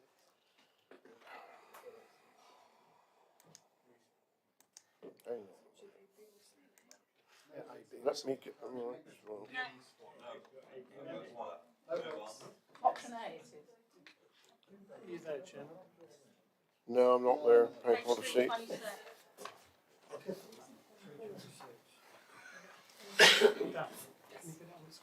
Hang on a minute. Three ports are still on the supplement. Right. Well, It's a bit like voting on lunch, option isn't A. Chairman, could I just have a point We got of the three. clarity? If you've all got the three up in front of you, yes? Yeah. Right. I have now. Who's in favour of option A, which is the old style, isn't it? Are you waiting for a proposal? No, we've done that. Councillor Pennington, we've voted to support the retention of the board. We've now got three options, A, B and C, and we're deciding which of Which those. board we want? So, option A had no votes in favour, Chair.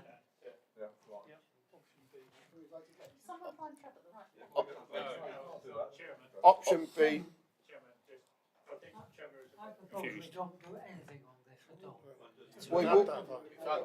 We've already done that, Trevor.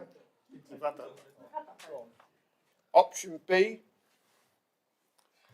I knew I'd be popular. One vote for option B, Chair.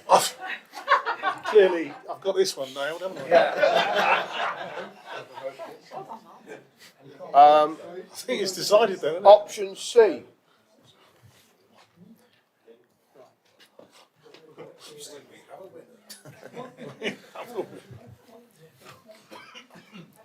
And like others 10 on- votes for option C. Right. Those against. No, we've had that vote. So we're only 9 against. I'm sure this is not good. Yes. What do you want? Barry. Councillor Abbott wants. He's got his hand raised. Are you? Is it me? No, not Abbott. It's Barry Spencer. Thank you. Since we voted for option C, can I actually say it shouldn't be chairmen? It should be chairman.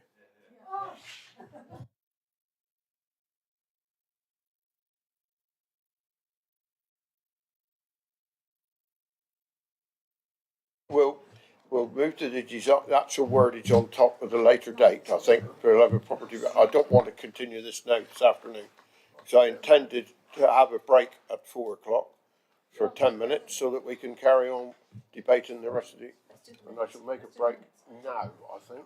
Let's do the minutes. Let's do the minutes.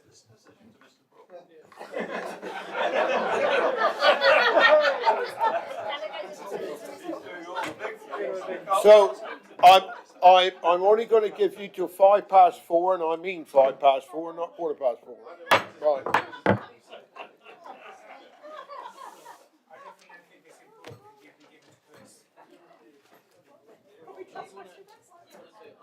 You know, you lot are like early cats.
Okay.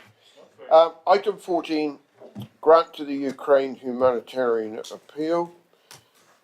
Councillor Pearce, would you like to introduce this, please? Thank you, Chairman. It's with very mixed feelings that I bring this report to you. But we felt that the Council needed to make a gesture to the people of the Ukraine because of the horrendous things that are happening out there at the moment. I think none of us ever thought that we would see the horrors of war in Europe, although some of us were born shortly after the last World War and some of us may even remember it.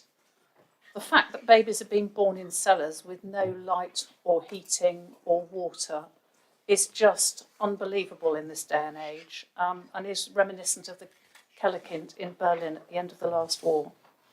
The total of destruction of whole towns and the complete horror and bewilderment of the local populations. But on the other hand, I think we all have huge admiration for the Ukrainian people, for their courage and dignity, their patriotism, and their resistance and resilience in the face of all these horrors. The leadership of the mayors of local municipalities has been amazing. Several of them have appeared on TV. But I think the one who we all admire is Vladimir Zielenski. What a leader. And who would ever have thought that he would have turned out to be like this? He's on the forefront of the world stage. He frequently appeals for help and makes his cause known and represents his people. I expect few of you know that when he was an actor, he actually did the voiceover of the Ukrainian version of the Paddington Bear film. And it is actually ironic that he was Paddington Bear and he's now faced up to the Russian bear. And my goodness me, he's making a good job of it. We've played a good part too. The British-made light tank anti-tank weapons have been particularly effective. And it's said that every time the Ukrainian soldiers fire them, they say in English, "Thank you, Queen," as they fire them. We need to do our bit. We realise this is a very small gesture, but I hope it will be symbolic of the outrage we all feel and the goodwill and sympathy we would like to extend to the Ukrainian people. There is quite a lot to come, and you will have been notified of the programme that's been put together very well, carefully, but quickly, by Neil Hawke and other officers, so that we're ready to inspect premises and get things ready for the payments that we need to make both to the Ukrainian families and to the host families. And we shall be starting that as soon as we get the green light to go on that. There's quite a lot of work to do still, and they're still pulling things together. But on this particular paper, I hope that you will be able to support it, because I think we probably, I can't speak for you, but we certainly, I'm just absolutely horrified by what's happening and feel so sorry for the Ukrainian people.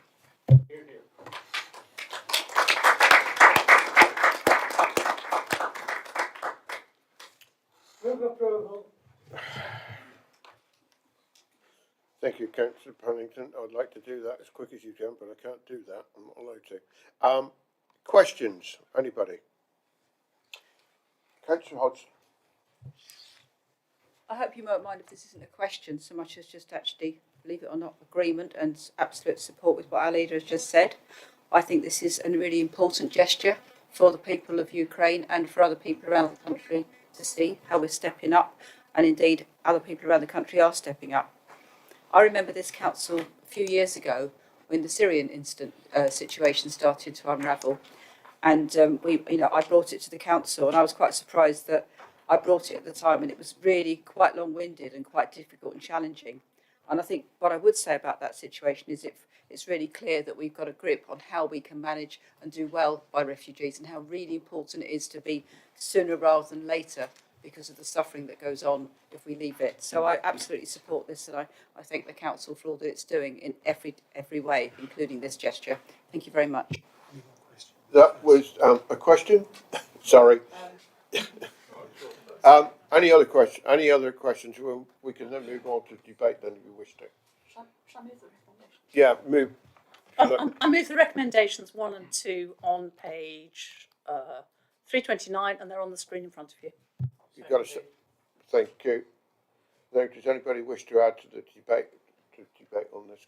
Councillor Brazil. Yeah, thank you, Chairman. And I too would like to 100% support what Judy, our leader, has said today. We are all horrified. And I'd like to thank not only the council for trying to sort what we can do out, but also members of the public within the South Hams. And I've had many get in touch with me asking how they can help and support. And I think it's a reflection of the generosity and feeling of sense of despair about what's going on in the Ukraine. And let us hope that it can be brought to a conclusion as soon as possible. Thank you. Thank you, Councillor Brazil. Councillor Brown, and then Councillor Hawkins after that. Thank you, Chairman. I agree with everything that Councillor Pearce and indeed Councillor Brazil have said. Councillor Pearce mentioned sort of those born just after the war and recollections of war in Europe. If you're born after 1991, you don't even remember the Cold War. If you're in your 20s, you don't even remember any kind of war in mainland Europe, let alone the threat of nuclear warfare that seems all too real to us today. If we were to be generous to Vladimir Putin, which I've got no intention of being, but this so-called special military operation, Chairman, how on earth does that involve shelling a maternity hospital? How on earth can that be considered a legitimate target? How on earth can that be considered to be shelling areas where refugees are trying to flee and shelling aid routes? How on earth can that be considered right? It's a disgusting and barbaric act, and it is completely and utterly despicable. The report does in fact say that I think we're not aware of any Ukrainians actually living within the South Hams. I slightly beg to differ in that, because I do know of 2 Ukrainian nationals that live within my ward, who we've all been trying to help assist in recent times. So I agree with everything that's been said, and I will support this. And all I will end by saying is Slava Ukraini. Okay, Councillor Hawkins. I'm certainly not going to attempt that.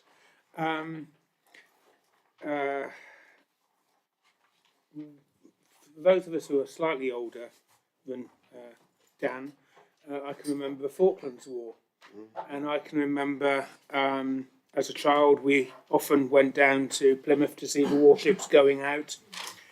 It was a fantastic sight, but the sad thing was, obviously, we saw families seeing their husbands going out to war. I remember seeing at that time a ship called the Atlantic Conveyor go out, and of course not long after it sailed from Plymouth or Devonport, it was sunk in the South Atlantic. The war in the Ukraine is absolutely horrific. How one person can actually cause that much devastation, murder, to residents of a sovereign democratic nation is completely amazing. In 2022, I never thought we'd ever see it in Europe, and I never hoped we'd see it in Europe. We've just come back from holiday, and we travelled through one of the main railway stations in Vienna, and I'm always cautious about missing a train, so we were there for about 2 hours waiting for the train, and I'm constantly nervous about missing trains or planes or anything, so I always get there early, but we were there for about 2 hours before we should have been. And I'm actually quite pleased I was, because whereas Austria hasn't got the huge amount of people that Hungary, Romania, Poland is having, there was a great welcome there at all the platforms that were coming from Eastern Europe or from the Ukraine direction by local volunteers to give them the best welcome they possibly could. I'm going to carry on a little bit longer. We sat opposite a family that obviously were from Ukraine, and they were, I don't like the word refugees, but they were refugees. And they weren't sitting with the rest of them. There was about 300 or 400 at this station. They were sitting near us and opposite us. But the horror, the trauma in that woman's face. There was a mother, 2 children, they had their cat, they had their dog, they had a few bags. But the trauma in that woman's face will be something I will never forget. I offered some help, which eventually I did give them some help. But that family in the last month have lost everything. You know, we're all councillors and we all care about our communities. But over the last month, people complaining about a pothole in their street, and you then see photographs of the Ukrainian cities and towns that have been completely destroyed. And what that woman and that family and all these millions of people are going through is something we can never even understand at all what they've gone through. And we must do all we possibly can to assist them. Thank you. I would just like to say something very briefly. You mentioned the Falklands War. My brother actually fought in the Falklands War. He was flying Sea Kings off the Invincible. So I know what it's like when you got somebody away doing that and we didn't know half of what was going on. It's not like today with television down just about around every corner. The other thing I will say, and one or two of you might remember this, there was a gentleman who lived in Kingsbridge. He worked in a well-known hardware store. Well, I'll tell you, it was Noyce's. It was called Leo Kramer & Co. And he was a qualified doctor. And when he came over here, he said, I'll go back when Stalin goes. He never went back, and his family still live in Kingsbridge now. So there are people that have got ties with that area. But anyway, I don't think we need to debate this. I think we've covered it. We know we all are horrified at what we see, and I would like that if you move the recommendation, Councillor Pearce, I can't really have. Mr. White, that's okay. Can I have a show of hands in favour?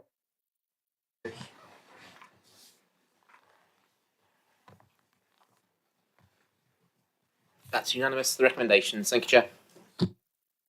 I expected no other, actually. Thank you. Right, we'll move on to item 15, reports of bodies. And we will start off with the Audit Committee of the 9th of December 21. Councillor Alston. Present the minutes of the Audit Committee from the 9th of December 2021, pages 341 to 348. So moved. Thank you. Move on to item B, Salcombe Harbour Board on the 24th of January. Councillor Brazil to present the minutes. There are no recommendations. Yes, I'd like to present the minutes for the Salcombe Harbour Board meeting on the 24th of January. Not quite sure how many pages it is, but it starts at 349 and runs on till about, oh, there we go, 354. So moved, Chair, for noting. Thank you. Chairman, just for clarity, in the Audit Committee, page 343, there was a recommendation to Council. If I can, for you, Chair, that was dealt with under urgent business at the last council meeting because it was a date constrained recommendation. So we move on to item C, Development Management Committee, 16th of February. Councillor Brazil to present the minutes and there are no recommendations. Thank you, Chairman. I present the minutes from the DMC of the 16th of February. That is pages 355 to 362. So moved, Chairman. Thank you, Councillor Brazil. Item D, Council Tax Setting Panel, 22nd of February. Councillor Birch to present the minutes, and there is one recommendation on page 157. Councillor Birch. I think it's you, Chairman. You, Chairman.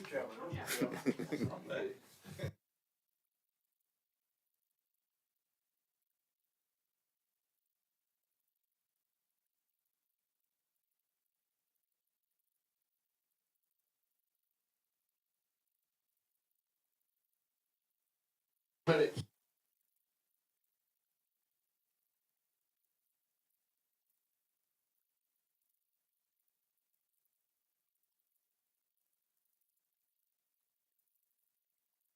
No recommendation. It's purely noting, Chair.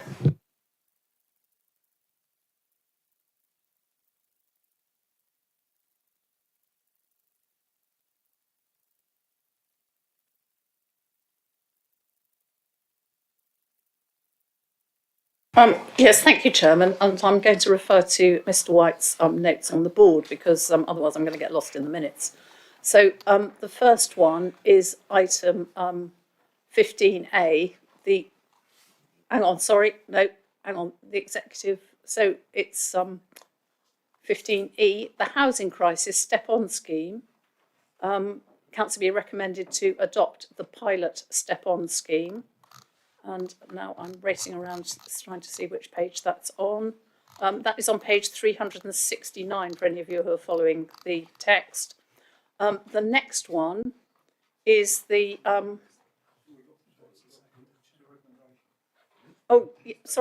yes. Do we have to vote? We have to vote on that, don't we? So, yes, Second please. the first, please, Chair. Seconder? Councillor Bastos. Councillor Brazil, right? No, I'm not saying. No, you want to say something? I did, Chairman. Councillor Brazil, what do you want to say? Yeah, thank you, Chairman. I won't be voting for this recommendation. I've never believed that the state should pump money into the housing market. House price inflation is the magic money tree that successive governments rely on in this country, and is one of the reasons why we find ourselves such an economic basket case. I may have supported it if, in the case of when the house that they've been given the £5,000 is sold, that the £5,000 is returned to this council. But what we're saying here is that the lucky winners get £5,000 taxpayers' money that they can pay more for a house than they could have afforded, and therefore it increases house price inflation. It just fans the flames, and I won't support it. Thank you. Steve, I've got a problem here. I can't follow the text because I keep on getting the neighbourhood plan up, nothing from... I'm sure I'm going back there in a minute.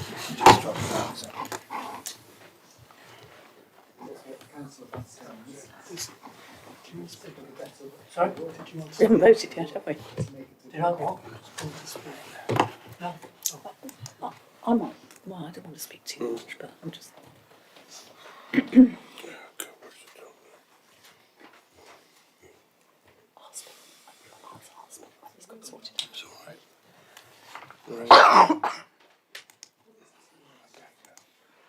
Then when I scroll down, will you scroll down to the bottom more, I guess the neighbourhood plan. The new one's so much better. You've got the old fashioned one. Yeah, you've got the old fashioned one too. The new one's great. 369. That's all right, I'm on. What you want? 369. 369. What's the section? Yeah.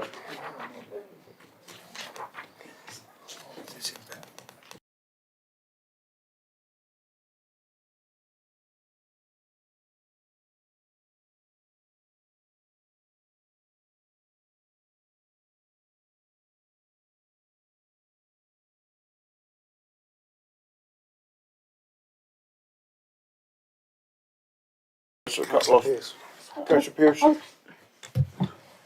Only briefly to reply to Councillor Brazil. I don't remember Councillor Brazil objecting to the incentive for downsizing. Now this is exactly the same thing, but if you like, going in the opposite direction. We are only going to pay the deposit of up to 30% buy-in to a shared ownership. And the aim of it is, and it's only to people who are already in housing association rented accommodation. And the aim of it is to free up rented accommodation for families who desperately need it. And that's the point of the scheme. Right, can we put to the vote? All those in favour, please show.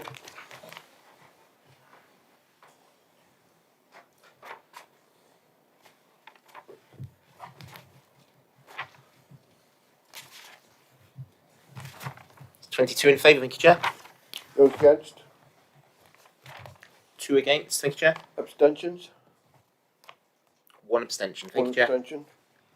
Right, Mrs. Pearce, you want to move on to the next recommendation? Yes, thank you. Right, so the next recommendation is on page 370 of the agenda, and that council be recommended to.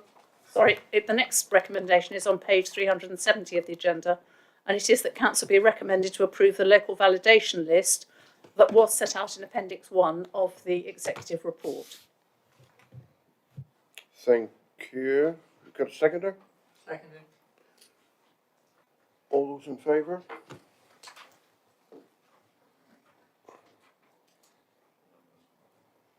That's unanimous, that recommendation. Thank you, Chair.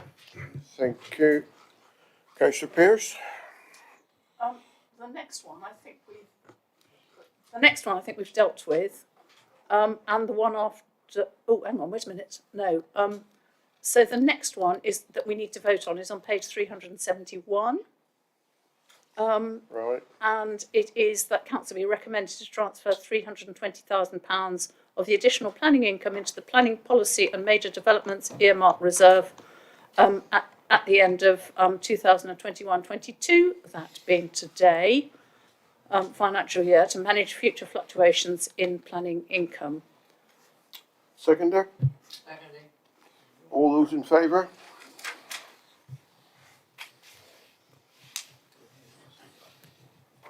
That is unanimous, that recommendation. Thank you, Chair. Thank you. Have we got one more recommendation? Yeah, the next one is on page 371, and it's that council be recommended to increase the play area renewals reserve by £34,500 for the forecast underspend of the play parks, as set out in paragraph 310 of the published agenda report, bringing the total reserve up to £128,000. Can I have a seconder, please? Seconded.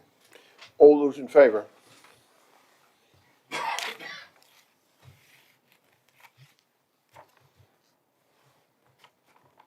That is also unanimous. Thank you, Chair. Thank you, Mr. White. Right, so we'll now move on to the public question.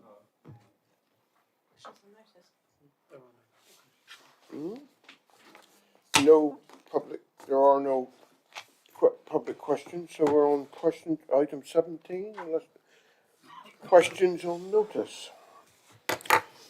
And the first question received is from Councillor McKay, and the response will be from Councillor Pearce.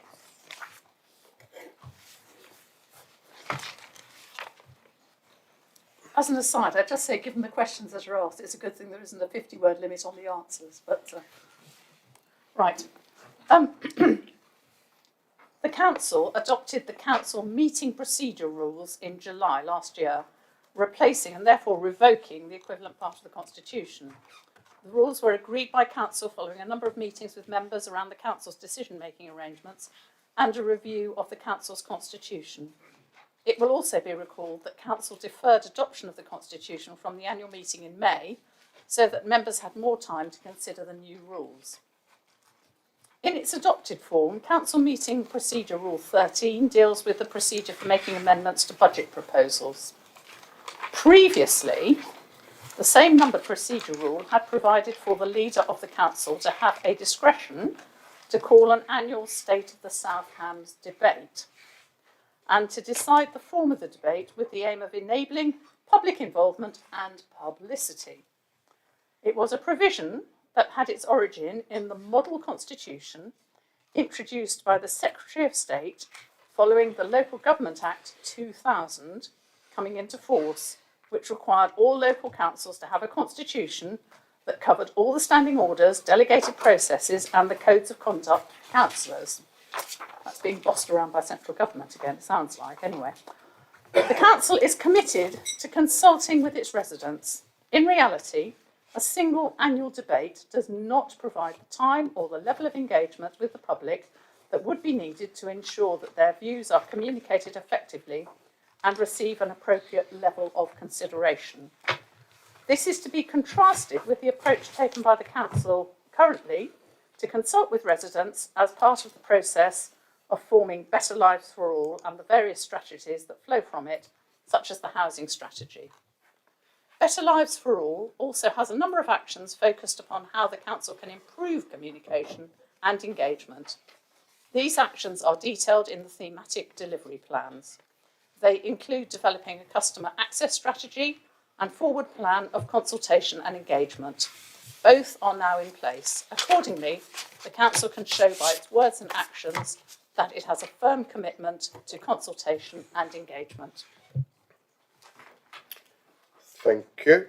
And we now move on to item question. Supplementary? Beg your pardon? Where is it? I don't think No, I haven't got a supplementary question. Please. Okay, so that's that.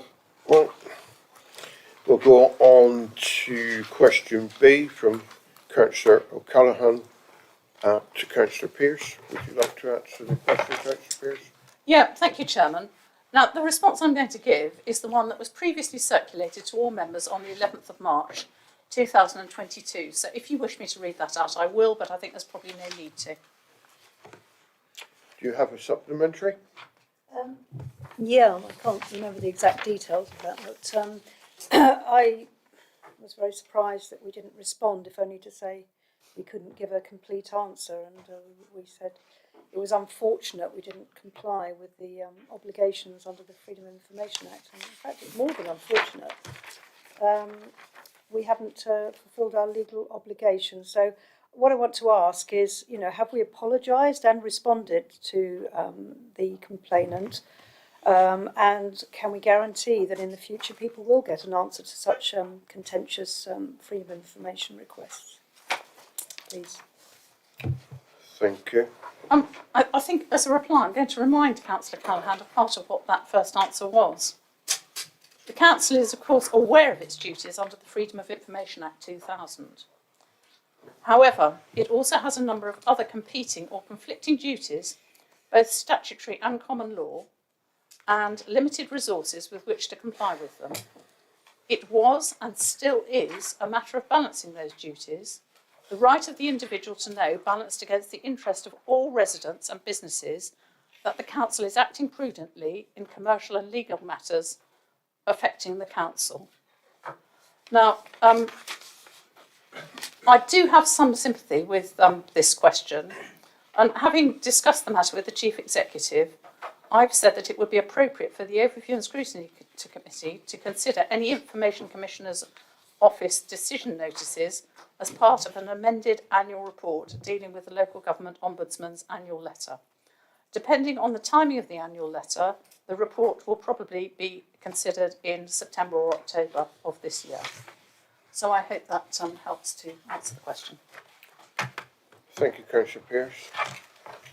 Well, the next question now is by Councillor Pano. Are you listening, Councillor Pano? I am indeed, Chairman. So you'll be there for supplementary if required, yes? Yes, please. Right. Councillor Pearce, would you like to give an answer to Councillor Pano, please? I will indeed, Chairman. Right. Councillor Pannell's right. Cornwall Council. Oh, I'm sorry. Yes, I'm so sorry. That's a bulldozer, sorry. You can carry on if you like. No, you're welcome to. I think it's my place. I would give me great pleasure to answer Council. All right. Council panel. Council panel is quite correct. Cornwall Council is currently considering devolution of some of the public open space and minor car parks.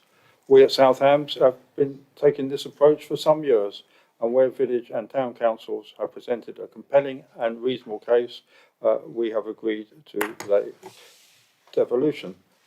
We've already done this in locations such as Newton-on-Noss, Dartmouth and Atherton Gifford.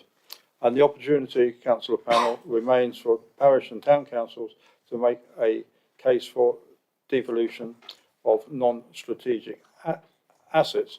But as with Cornwall County Council, we would not consider the loss of significant income from strategic car parks. We will not devolve our biggest income generators, but if any town or parish councils wish to make a case to us, we will consider it. Thank you, Councillor Baldry. Sorry about the mix-up. Councillor Panel, do you want to ask a supplementary? Yes, I do, please. I'll just respond first by saying that South Brent Parish Council were not permitted to make an offer to buy the station yard car park when 1974. A lot of the assets were then devolved to the local parishes, and that's why there was a difference in the assets, play areas and so on between those who are in the former Clinton Rural District Council and elsewhere. When the occasion arises, I totally agree, we would want to shed our assets away from being swallowed up into the new unitary, but that occasion has not yet been reached. Thank you very much. Thank you. We'll go on to question D from Councillor McKay to the leader. Mrs. Pearce or Councillor Pearce, would you like to give an answer, please? Yes, the climate emergency and the need to reduce greenhouse gas emissions is a huge challenge to us all. The Council's action plan is an evolving piece of work and will be subject to a review later this year after the publication of the Devon Carbon Plan. The Devon Carbon Plan has been co-produced by leading experts, the public and strategic partners and will help to set realistic carbon budgets to work towards. As a council, we have an aim to reach net zero by 2050 across the district. And whilst we have a key role to play, we cannot do this in isolation and will continue to coordinate our efforts with partners in Devon and across the South West to achieve results in the areas we have the greatest level of influence in. And I can say that for our own emissions, there will shortly be papers being brought forward that will show key reductions in those emissions. Thank you. Councillor McKay, do you have a... Yes, you're there. Councillor Brazil, do you have a supplementary? No, you're behind Councillor Brazil. I couldn't see. Right, sorry. I couldn't see you sat behind it. Sorry. Yes, I'd like to ask, because I don't really think the answer has addressed the issue of the action plan and its whether it is suitable and will ever be able to achieve the 10% over 8 years that is needed. I mean, we're constantly being referred back to Devon Carbon, the Devon Carbon Plan, and we will align ourselves with that. But nonetheless, we've been doing this for nearly 2 years now, and what we have doesn't appear to be anywhere close to what it needs to be. And I would like to understand what is being done to ensure that it will be.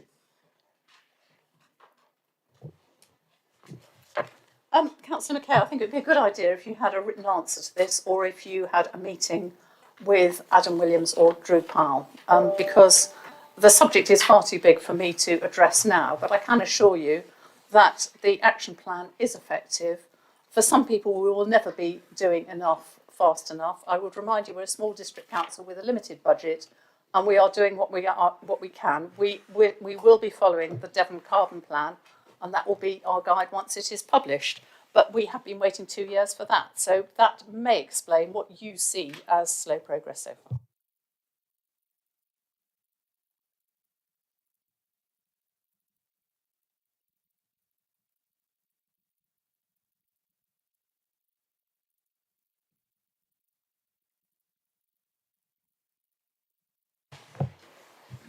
Right, of the £600,000 approved by council, 359,000 has already been committed against the delivery of climate-related projects within the council's adopted corporate strategy, Better Lives for All, and the adopted climate change and biodiversity strategy. This includes an allocation of £200,000 for grants. £50,000 has now been allocated through the Climate Engagement Fund to a range of community-driven projects designed at delivering behavioural change. The next phase of our grant scheme will be published shortly. A further £93,000 has been allocated to individual members through the Climate Locality Fund, of which £35,269 has been spent so far. A further £46,000 has been committed to the green space management changes to improve biodiversity on our land, which will ensure that our aim to increase biodiversity by 10% by 2025 will be comfortably exceeded. Smaller sums are being utilised to scope and develop larger carbon-saving projects, such as the EV fleet transition. We retain the remaining budget to support costs associated with operational emissions reductions and projects likely to emerge from the Devon Carbon Plan. Sorry, excuse me.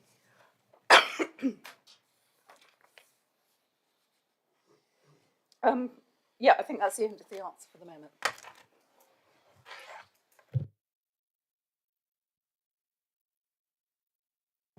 Well, I will ask if Councillor Pearce is okay to answer. I mean, if you're. I would say that I heard today that the SSH, Sustainable South Hams, was awarded their full amount, and so I can see that things are moving. But she will be aware that I circulated a spreadsheet that made it clear that there was the 50k that had been allocated for this fund was nothing like sufficient. And can I ask whether there is any intention to? I mean, it sounds like that little was that out of that 50k, a lot of that went to Sustainable South Ham. So many other organisations obviously didn't get anything. So what plans are there for that fund in future to allow these other organisations to get the benefit? Thank you. Councillor McKay, there seems to be a misunderstanding of how council funds are allocated. It's not just a question of asking for them and getting them. The applications are evaluated. Now, I'm not sure that our residents would have been happy with some of those projects. I'm not going to mention them specifically, but I think you all know at least one of the ones I'm talking about. And we have officers who did just that. They evaluated it. The list was sent round, I think to everybody, wasn't it, for comments? Yeah, it was sent to everybody for comments. And then the final list was sent round to be approved as well. So you can't just ask for money for anything and get it. And there will be other opportunities for other organisations to apply. And members do have their own individual green budgets. Thank you, Councillor Pearce. Okay, right, we'll move on to item 13. Motions on notice. 4 motions on notice received. The first one is motion A from Councillor Pearce and Hawkins. Councillor Pearce, would you simply move the motion and then invite Councillor Hawkins to second the motion? Yeah, I so move, Chair. Second. Right, Councillor Pearce, would you like to introduce your motion, please? Yes, Chair. I'm going to speak very briefly on this because we've already had a discussion on the subject, but I put this motion down a few days after the war started because I could see then that it was going to be important that we discussed it in council. I would still like everybody to support it, but I think we've had a good debate on the issues, and I'm fairly certain that everybody is behind this. Thank you. Councillor Hawkins, do you want to speak now or hold your fire? I think, similar to the leader, we've had a reasonably good debate on this issue earlier on. It is very, very important, but we support the residents of the Ukraine and we do all we possibly can to help them. But if I feel I want to come back later, I will do. Yeah, okay. Thank you. Right, we'll move on to debate. Councillor Brazil. Yeah, thank you, Chairman. During the first motion that we had on this on the agenda item, I didn't want to stir things up, but I have to say that from my own personal position, I feel that central government, and I respect everything that local government has done, central government has been far from effective in helping the people of Ukraine. There's a report today that the Homes for Ukraine, they've only issued 10% of the visas. 2,700 of the 28,000 that have been requested. There have been anecdotal stories of Ukrainian residents turned away at the borders of this country because they hadn't filled in the correct paperwork. And I think that is shameful. There seems to be a a sort of notion within government that people from the Ukraine are guilty until proven innocent. And I think that's the wrong way round. Far from putting in place an incredibly bureaucratic system that prevents refugees from coming here, we should be sending 100 coaches over to Poland now and picking up as many refugees as we can find, bring them over here, keep them in temporary accommodation while we can work things out, and then disperse them to the district and local authorities who are perfectly capable and the local people who want it. And I think that this government has been shameful in the way that it has approached this whole system. And I think that needed to be said rather than at some stage. And that's personally how I feel. When you saw those maps on social media of countries that countries that allowed Ukrainian refugees into their borders with no visas, and it included the whole of Europe except the UK. And I think that is a very poor impression that we give to the rest of the world, because as we have always been an incredibly tolerant and an accepting country, and I think that has been disappointing. This government has not kept that going. Thank you. Thank you, Councillor Brazil. Anybody else got anything to say? Yes, Councillor Spencer. Thank you, Chairman. I totally agree. I almost totally agree with this. I have a query over the word unprovoked in section A. I don't think anyone in this room is qualified to say whether the invasion was unprovoked or not. And I'm not saying it wasn't, please don't get me wrong. I'm not supporting the Russians at all. But if you're going to make a statement like this, which I don't think it's our role to do, nor do I think that we're qualified to do, then you've got to be sure of your facts. And if your facts come from social media, the newspapers, and every other possible source along those lines, which I would venture to guarantee that they do, then I don't think, this is a war of words as well. And whether it was unprovoked or not will come out in the fullness of time. So I would like to see that word dropped, but otherwise I support the rest of it.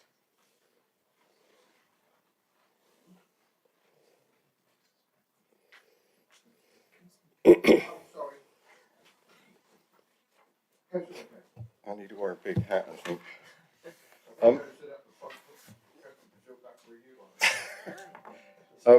I just have to disagree with that. I don't think any amount of provocation could have justified the invasion of Ukraine, and so having that word there is perfectly fine, and I would encourage that it stays, in fact.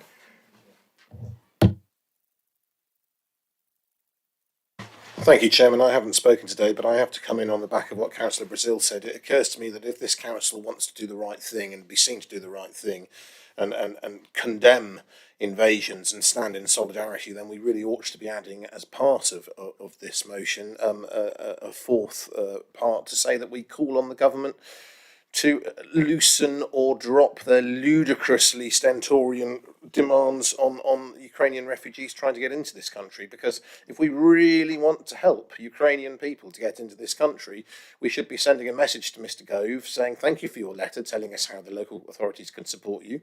We will happily do that and are doing so. But you, in return, have got to make things 100, if not 1,000 times easier than is currently the case for Ukrainian refugees to actually get into this country in the first place. And I cannot believe that anybody in this room actually actually would fundamentally disagree with that, because irrespective of our political hue, I think we are all good people who believe that to be the case. And so I would urge consideration to be made, please, that we should be asking, if not begging government to be more reasonable when it comes to those provisos. Thank you, Chairman. Thank you, Councillor Thomas. Anybody else? Councillor Hawkins. I was just going to come back on that. The most important thing for all of us is to lobby our MPs and our government to actually do what we want. I certainly have done. I've already put my name down, or our house down, as we've offered room for a family or for a couple to join us. The most important thing is we lobby our MPs. That's what we need to do on that, because it is very important, I know. Thank you. Councillor Long. Chairman, I can wholeheartedly support what was just been said about lobbying the government, and that we should be doing more, and this government should be doing more. I think anybody who sees, what is going on in Ukraine would want us to open our doors as quickly and as welcomingly as possible. I think I have to take sort of some offence at wanting to see unprovoked removed. I think any Ukrainian, and certainly I think the President of the Ukraine, would consider that the actions of Russia were certainly unprovoked. There is nothing there that would justify, I think it's been said earlier, in the bombing that has taken place, the killing of women, children, that is unprovoked. So I would support that remaining. And I think I would like to reinforce what was said earlier about the considerable efforts of people in our local communities who have been fundraising, who have also driven over to Poland and taken resources over there that are desperately needed. And I just make a call out to anybody who hasn't made donations, either of materials or money, to please do it, because it is going to be needed, even when, hopefully this war, which it is, by Russia, comes to an end. The Ukraine will need considerable and continuing support. And I think the people who arrive here are going to need that continuing support. So I can only wholeheartedly support this motion, but also add that I would like to see that commitment by this council to put pressure on the government to be more welcoming and open to the refugees as they come into this country. We have a superb history in the past of welcoming refugees, and I think that's been tarnished with the way that it's been happening at present. Thank you, Chairman. So, Councillor Thomas, are you asking? I would like to support every word. Thank you. I'm just going to ask. It's so tragic to see the way children and hospitals are being savaged as a result of this. I've not seen anything like this since the Second World War. Councillor Pannington, I'm just about to ask Councillor Thomas if he wants to put an amendment on there. Chairman, that's very kind of you, and I would ask for an amendment to be moved where we have a small d, calls upon central government to relax its visa criteria and encourage greater access for Ukrainian nationals seeking refugee status to British shores, or words to that effect. That was off the cuff. But the monitoring officer's nodding, so I shall take that as a... Yes. Thank you, Councillor Baldry, yeah. I'm happy to second that, Chairman, Chairman. I would be happy with that if we do it through our MPs, because I think that's the right way for us to do it. Contact our MPs? Yes, to call upon, so that they can call upon it, yes? Yes, right. Yeah, okay.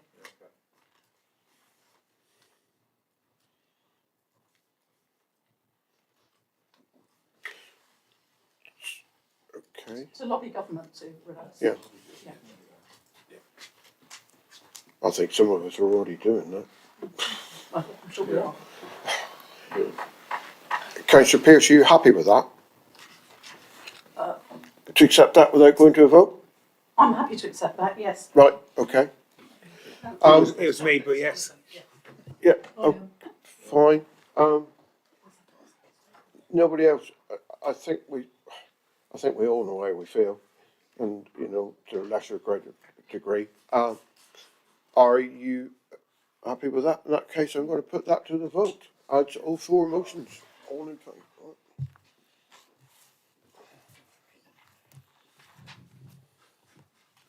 That's 25 in favour. Thank you, Chair. Those against? With one against. Thank you, Chair. Thank you very much.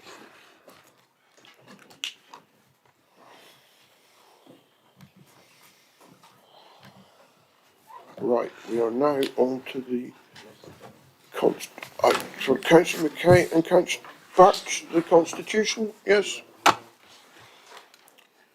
Councillor McKay, would you like to move your motion?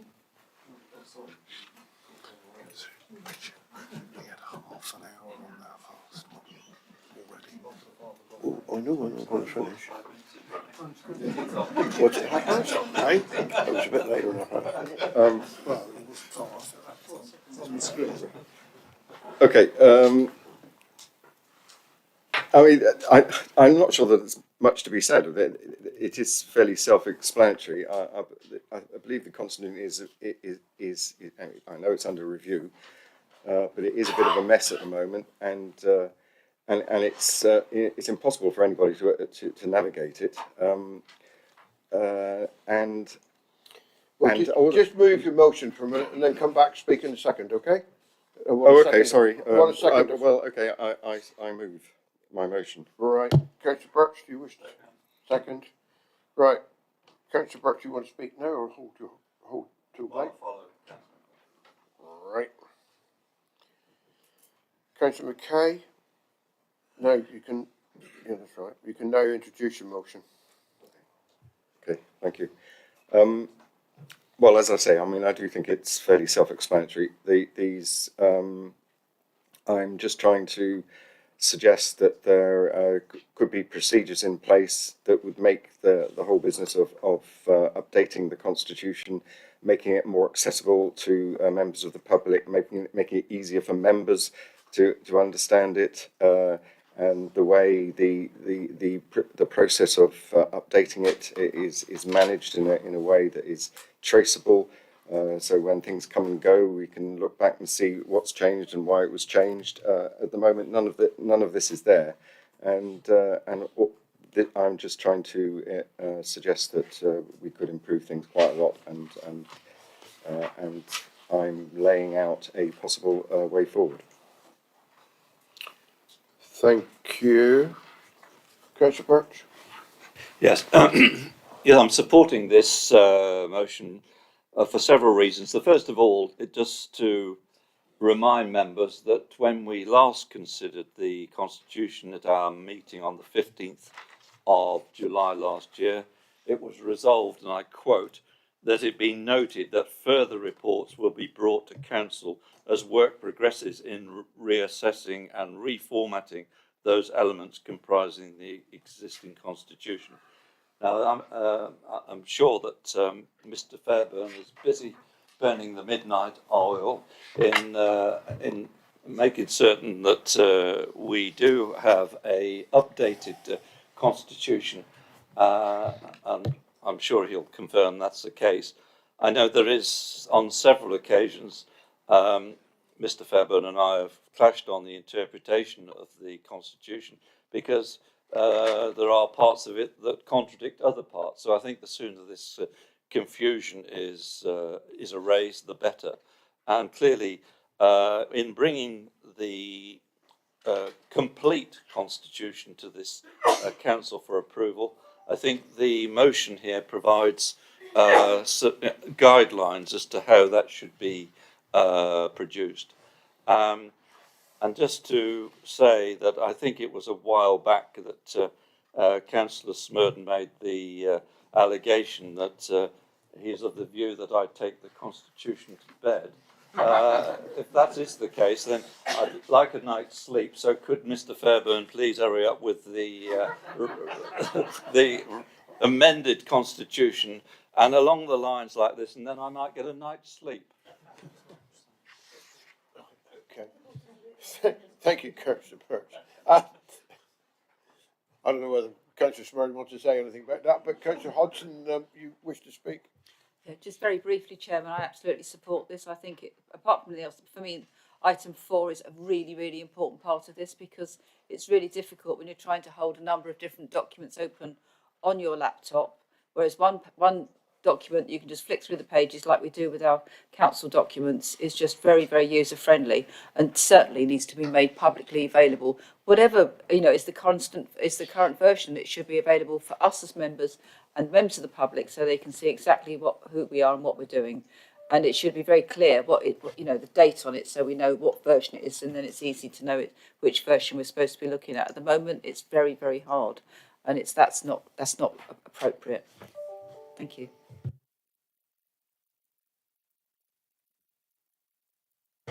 Yes, please, yes.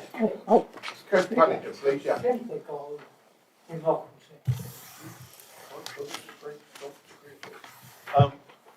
Pearce. Thank you, Chairman. I agree that the Constitution is a very important document, and I also agree with some of the suggestions that Councillor Mackay has made. And indeed, I've been trying to get the Constitution reformed ever since I became Chairman of the Audit Committee 5 years ago.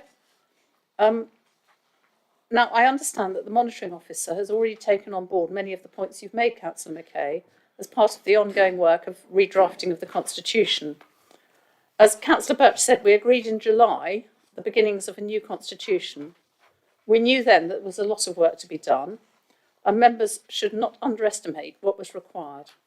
I've been assured that the work is well advanced. Within a week or so, in fact, probably the week after next, the process of discussing the latest draft with group leaders and their groups, the Executive and the Chair and Vice Chair of the Overview and Scrutiny Committee will begin.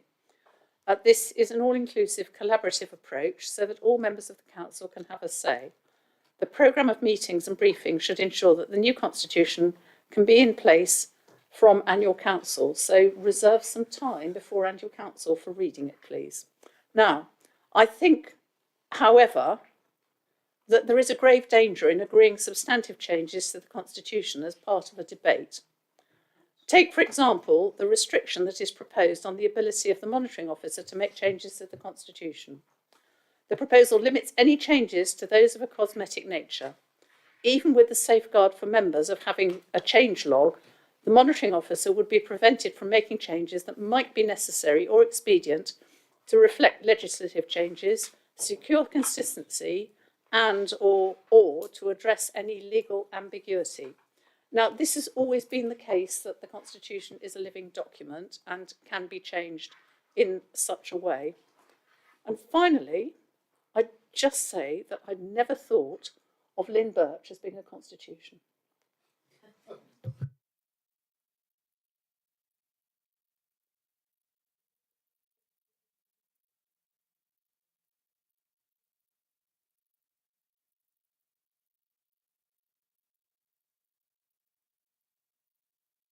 Anybody else want to speak at all? No? Right. We debated it.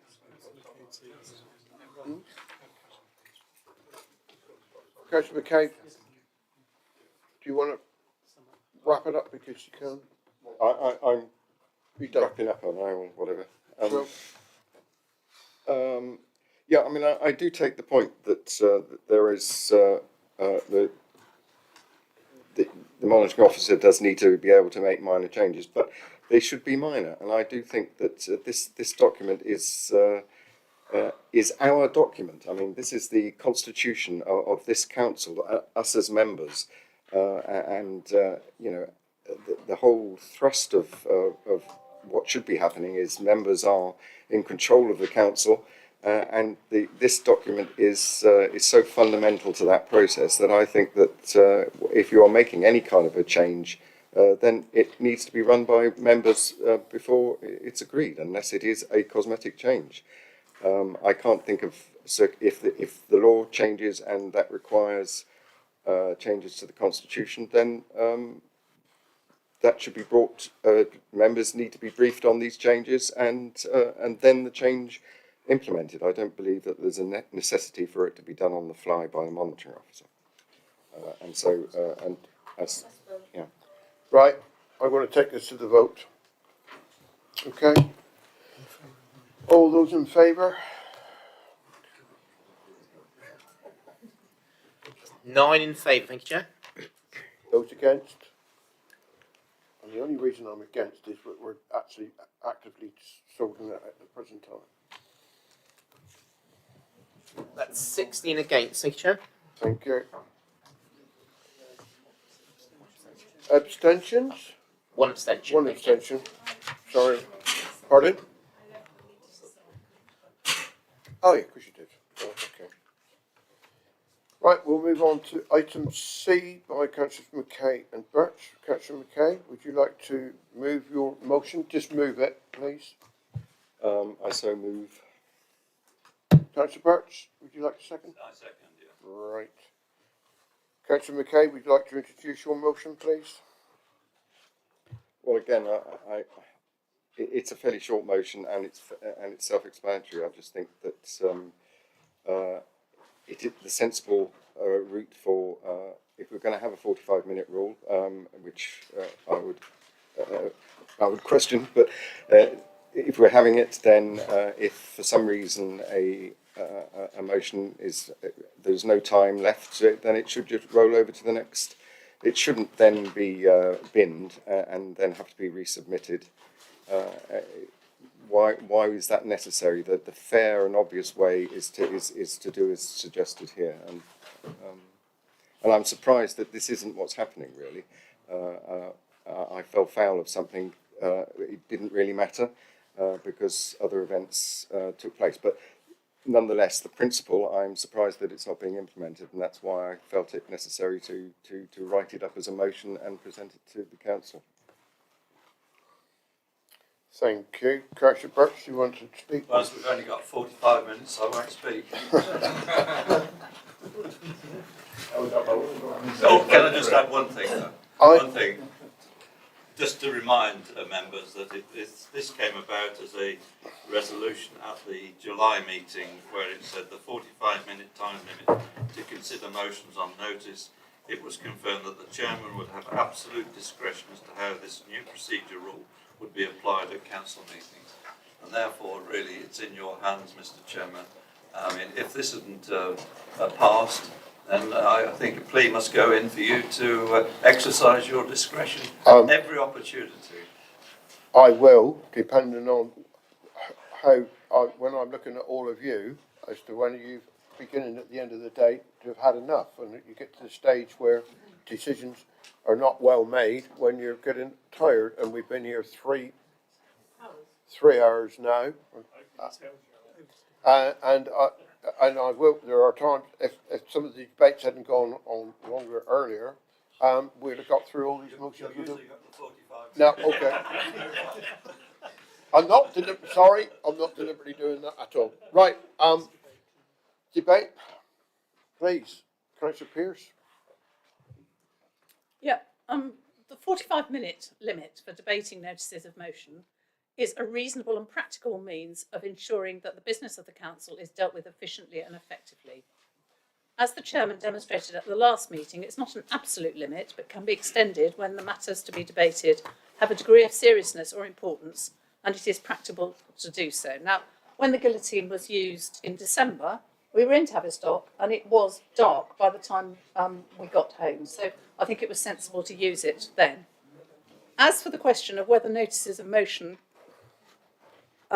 that have not been proposed, seconded and debated should be allowed to simply roll over to the next meeting, had the rule not been in place, the important matter that we debated earlier about the humanitarian crisis in the Ukraine would not have been the first matter and may not have been debated at all today.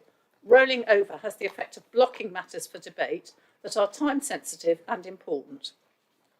The rule requiring notices of motion to be resubmitted places an onus on all members to reflect on whether a notice of motion is still worthy of being debated at the next meeting. Events may have overtaken it, or in fact, like the last matter we have just debated, matters are in hand and it is not the same need.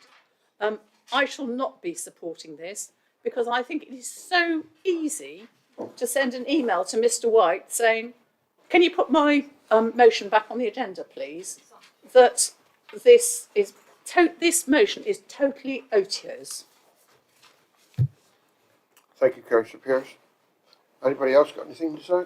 Councillor Thomas, sorry. Yes, Thank you, Chairman. Very, very briefly, I didn't at the time, but as the leader has mentioned it, I will bring up my incredulity that a professional organisation charged with the business of this district council has to get back to our respective houses before it's dark. I'm sorry, but you go and meet the millions of working people in this country who leave home before light and get back when it's dark, and tell them that we had to toddle out of Kilworthy at 3:25 because it might get dark, and expect to be taken seriously. I'm sorry, Chairman, I don't get cross very often, but that is ludicrous. Whether Councillor Pearce wants it to be resubmitted or not, we will find out when the vote is taken next, but it would have seemed easy for a member to say, can I just have it withdrawn, rather than the other way round. I will be voting for the motion, but I gather I might be in the minority. Anybody else wish to speak? Councillor Abbott? Yes, well, you haven't this time been told how to vote in the interests of South Hams residents, which is a change from former practice. But as for getting home on time, it was plainly not true. And if we had a Speaker of the House any better than the one in the Speaker of the House in Houses of Parliament, then maybe issues of fact would be corrected. But it would be no better if we had a man like him. The idea of carrying over something which would not hold up an important issue, because the chairman can bring forward a matter of importance and bring that to the front of the agenda. But what we have is the negation of new ideas and just by the weight of business of the day, and it just seems a shame. Thank you, Councillor Abbott. Councillor Baldry. Very simply, Chairman, I thought as part of the discussions with the Chief Executive, we were proposing meetings starting at 1:30. For those afraid of the dark, I suggest we start at 1:30 in the winter. Right. Any other comments? No. Yes. Yeah, I just think we've all become a bit frivolous on this one, and why should it be down to the officers? I can't even see what the motion is now. Sorry. Why should it be down to the officers to keep the motion going and us send an email in? It's not down to officers. We put a motion in the beginning, and if there's not time within the 45-minute rule that we voted for originally, then we need to be responsible councillors and decide whether we need to take that motion to the next meeting or has the moment gone. And I think as a councillor, it is my responsibility to see if a motion is still valid or not. So I won't be voting for this. I won't be voting, and it's nothing to do with the dark or getting home early. It's the fact that I am a responsible councillor and I can make my own decisions as to whether I think a motion is appropriate to be heard at the next meeting. And if it is, you could have motions going on, you could get a list building up over many, many months and never get to the next motion on the list. If you keep putting motions underneath them, you could be listening to all the irrelevant motions because the time is gone and never get to any relevant motions. And that's why I'm voting against it, because I want to vote for the motions that are appropriate at the time. And I move them, what is it? I move the vote be taken. You can't when you're spoken.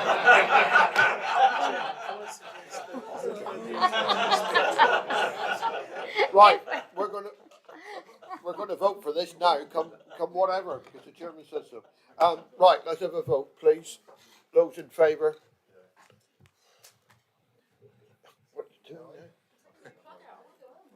That's 10 in favour, thanks, Chair. Those against? And 16 against. Thank you, Chair. Thank you. It is now 5:15, and we've gone past the 45 minutes from my reckoning. 16:44. Right, in that case, we get this one done as well. That's good, and we'll come back next time, will it? Right. Simple as that. No, it won't come back then. Okay, from motion D from Councillor McKay and Councillor Birch. Councillor McKay, will you simply move the motion? I've moved it. Right. Councillor Birch, will you second it, please? Thank you. Councillor McKay, will you outline your motion, please? Okay, I was having a constitutional moment, obviously, when I was writing all of these things.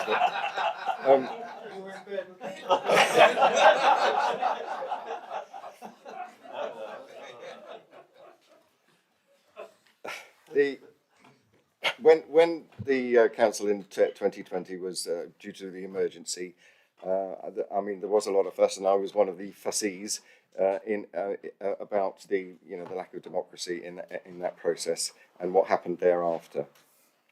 I feel that it's important, even in an emergency, that democracy still is allowed to continue and should be taking an active part in the decisions as to how to handle that emergency. That's what we get elected to do, to be part of that process, and just to get excluded was very frustrating at the time. And I would like to see some changes to the Constitution to amend that. Now, it has been pointed out to me yesterday that there was a flaw in my argument, insofar as that, for instance, in the COVID, we couldn't meet as a full council for a while, and so. But you'll be aware that East Devon, for instance, has had a consultative process in place now for some time. I think it's it's still going, I believe. I think it ends in May. So I would like to amend this ever so slightly to, if that's okay. And if I could, I don't know, am I allowed to make a small amendment to it? Yep. So after the words "full council" in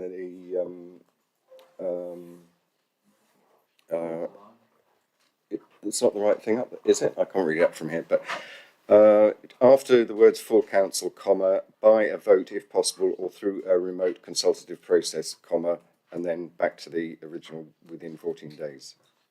You could change that. Just to provide an alternative to what might happen should it be impossible to go through a process whereby members are involved, as outlined here, by a voting full council. I'm just looking to provide a mechanism whereby members continue to be involved even in an emergency. It's not legal. It's not legal. It's not legal. It's not legal. I want to ask a question of our legal people, whether that's legal, because we can't do remote. We've never been allowed to do remote. That's the this is why I made reference to East Devon, who have got a consultative process in place. They now basically the council meets remotely and makes recommendations to officers who. Unfortunately, can we? Let's have David's view on this, please. Thank you, Chairman. What you're saying is what East Devon are doing is not legal. I am saying that. Okay. We took council's advice at the time and looked at various options in terms of also considering consultative committees or consultative panels.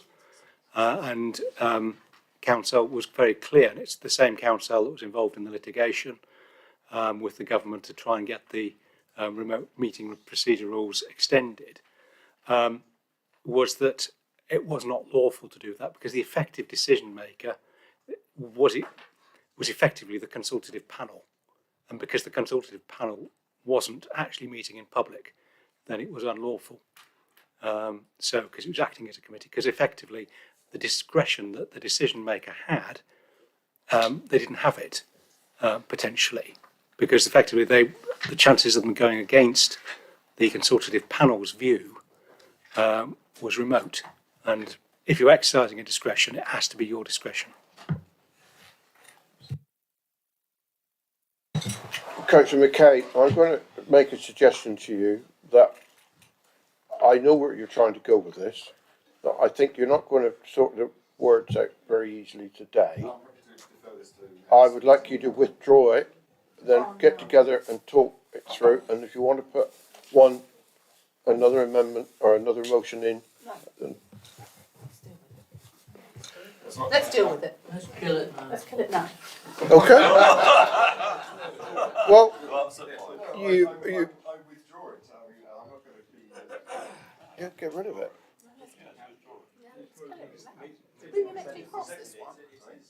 This is South A notice of motion needs the consent to be withdrawn, needs the consent of the meeting. I think it's a lovely demonstration of democracy to say let's kill it now.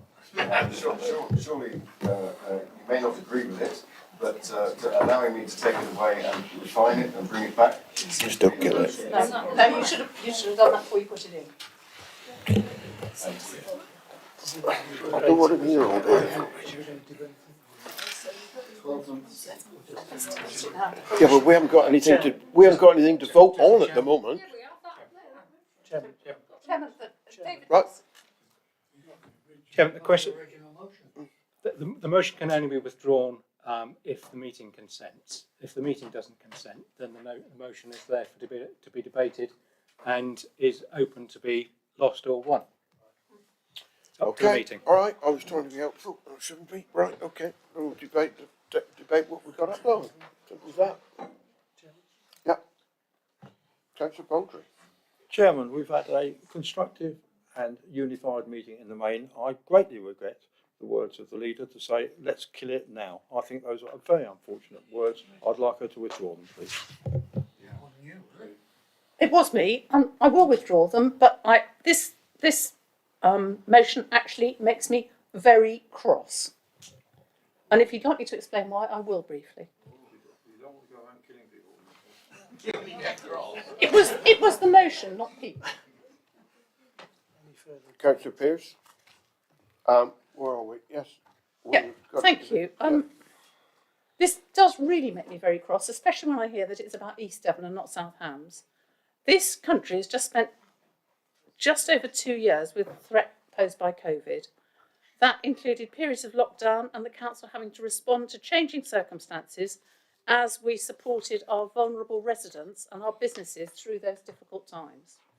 Yet, in that time, council officers only felt that it was necessary to exercise the power that council has delegated to them by paragraph 7 once. Members will recall that on the 30th of April 2020, right at the beginning of the pandemic, the Deputy Chief Executive, and I salute him now because he was going through this all on his own because we didn't have a Chief Executive at the time, exercised the power to pay Fusion Lifestyle £34,500 per month for the 3-month period between April and June 2020. Before the power was exercised, the Deputy Chief Executive discussed the issue with me and the Deputy Leader of the Council. That, together with the report to Council, provided members with an appropriate level of oversight. Councillor McKay's proposal is unnecessary and disproportionate. The proposal also demonstrates the dangers of our taking matters such as amending the Constitution, which we have all recognised just as a document of considerable importance and complexity, without following due process. Councillor McKay's proposal would require the exercise of emergency powers not to be noted, but to be ratified. Ratification suggests that unless formally approved, officers are exposed to the risk that their actions will have been taken without proper authority and therefore be unlawful.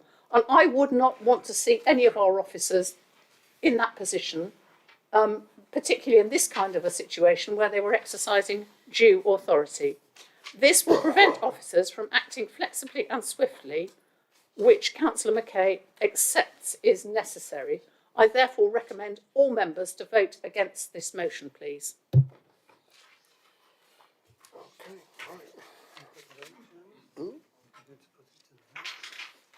Yes, I think Put it to the vote, unless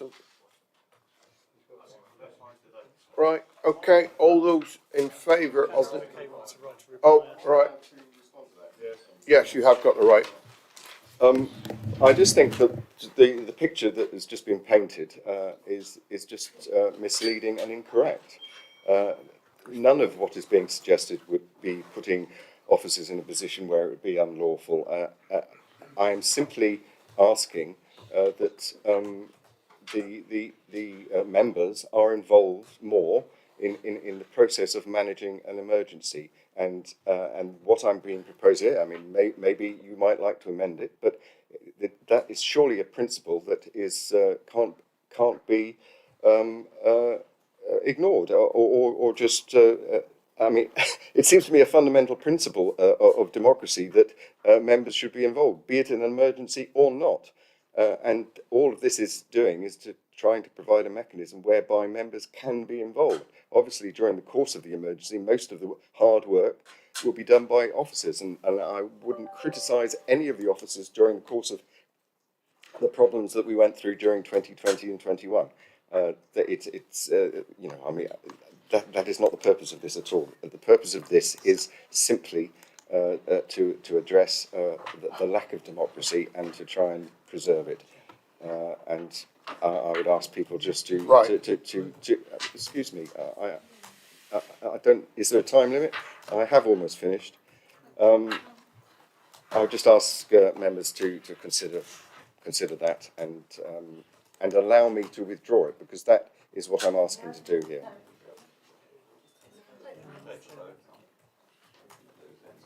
Yeah. Okay. I've got to now put this to the vote. All those in favour of the motion as on item 18 on the board as it is, all those in favour. Those against? 9 in favour, thank you, Chair.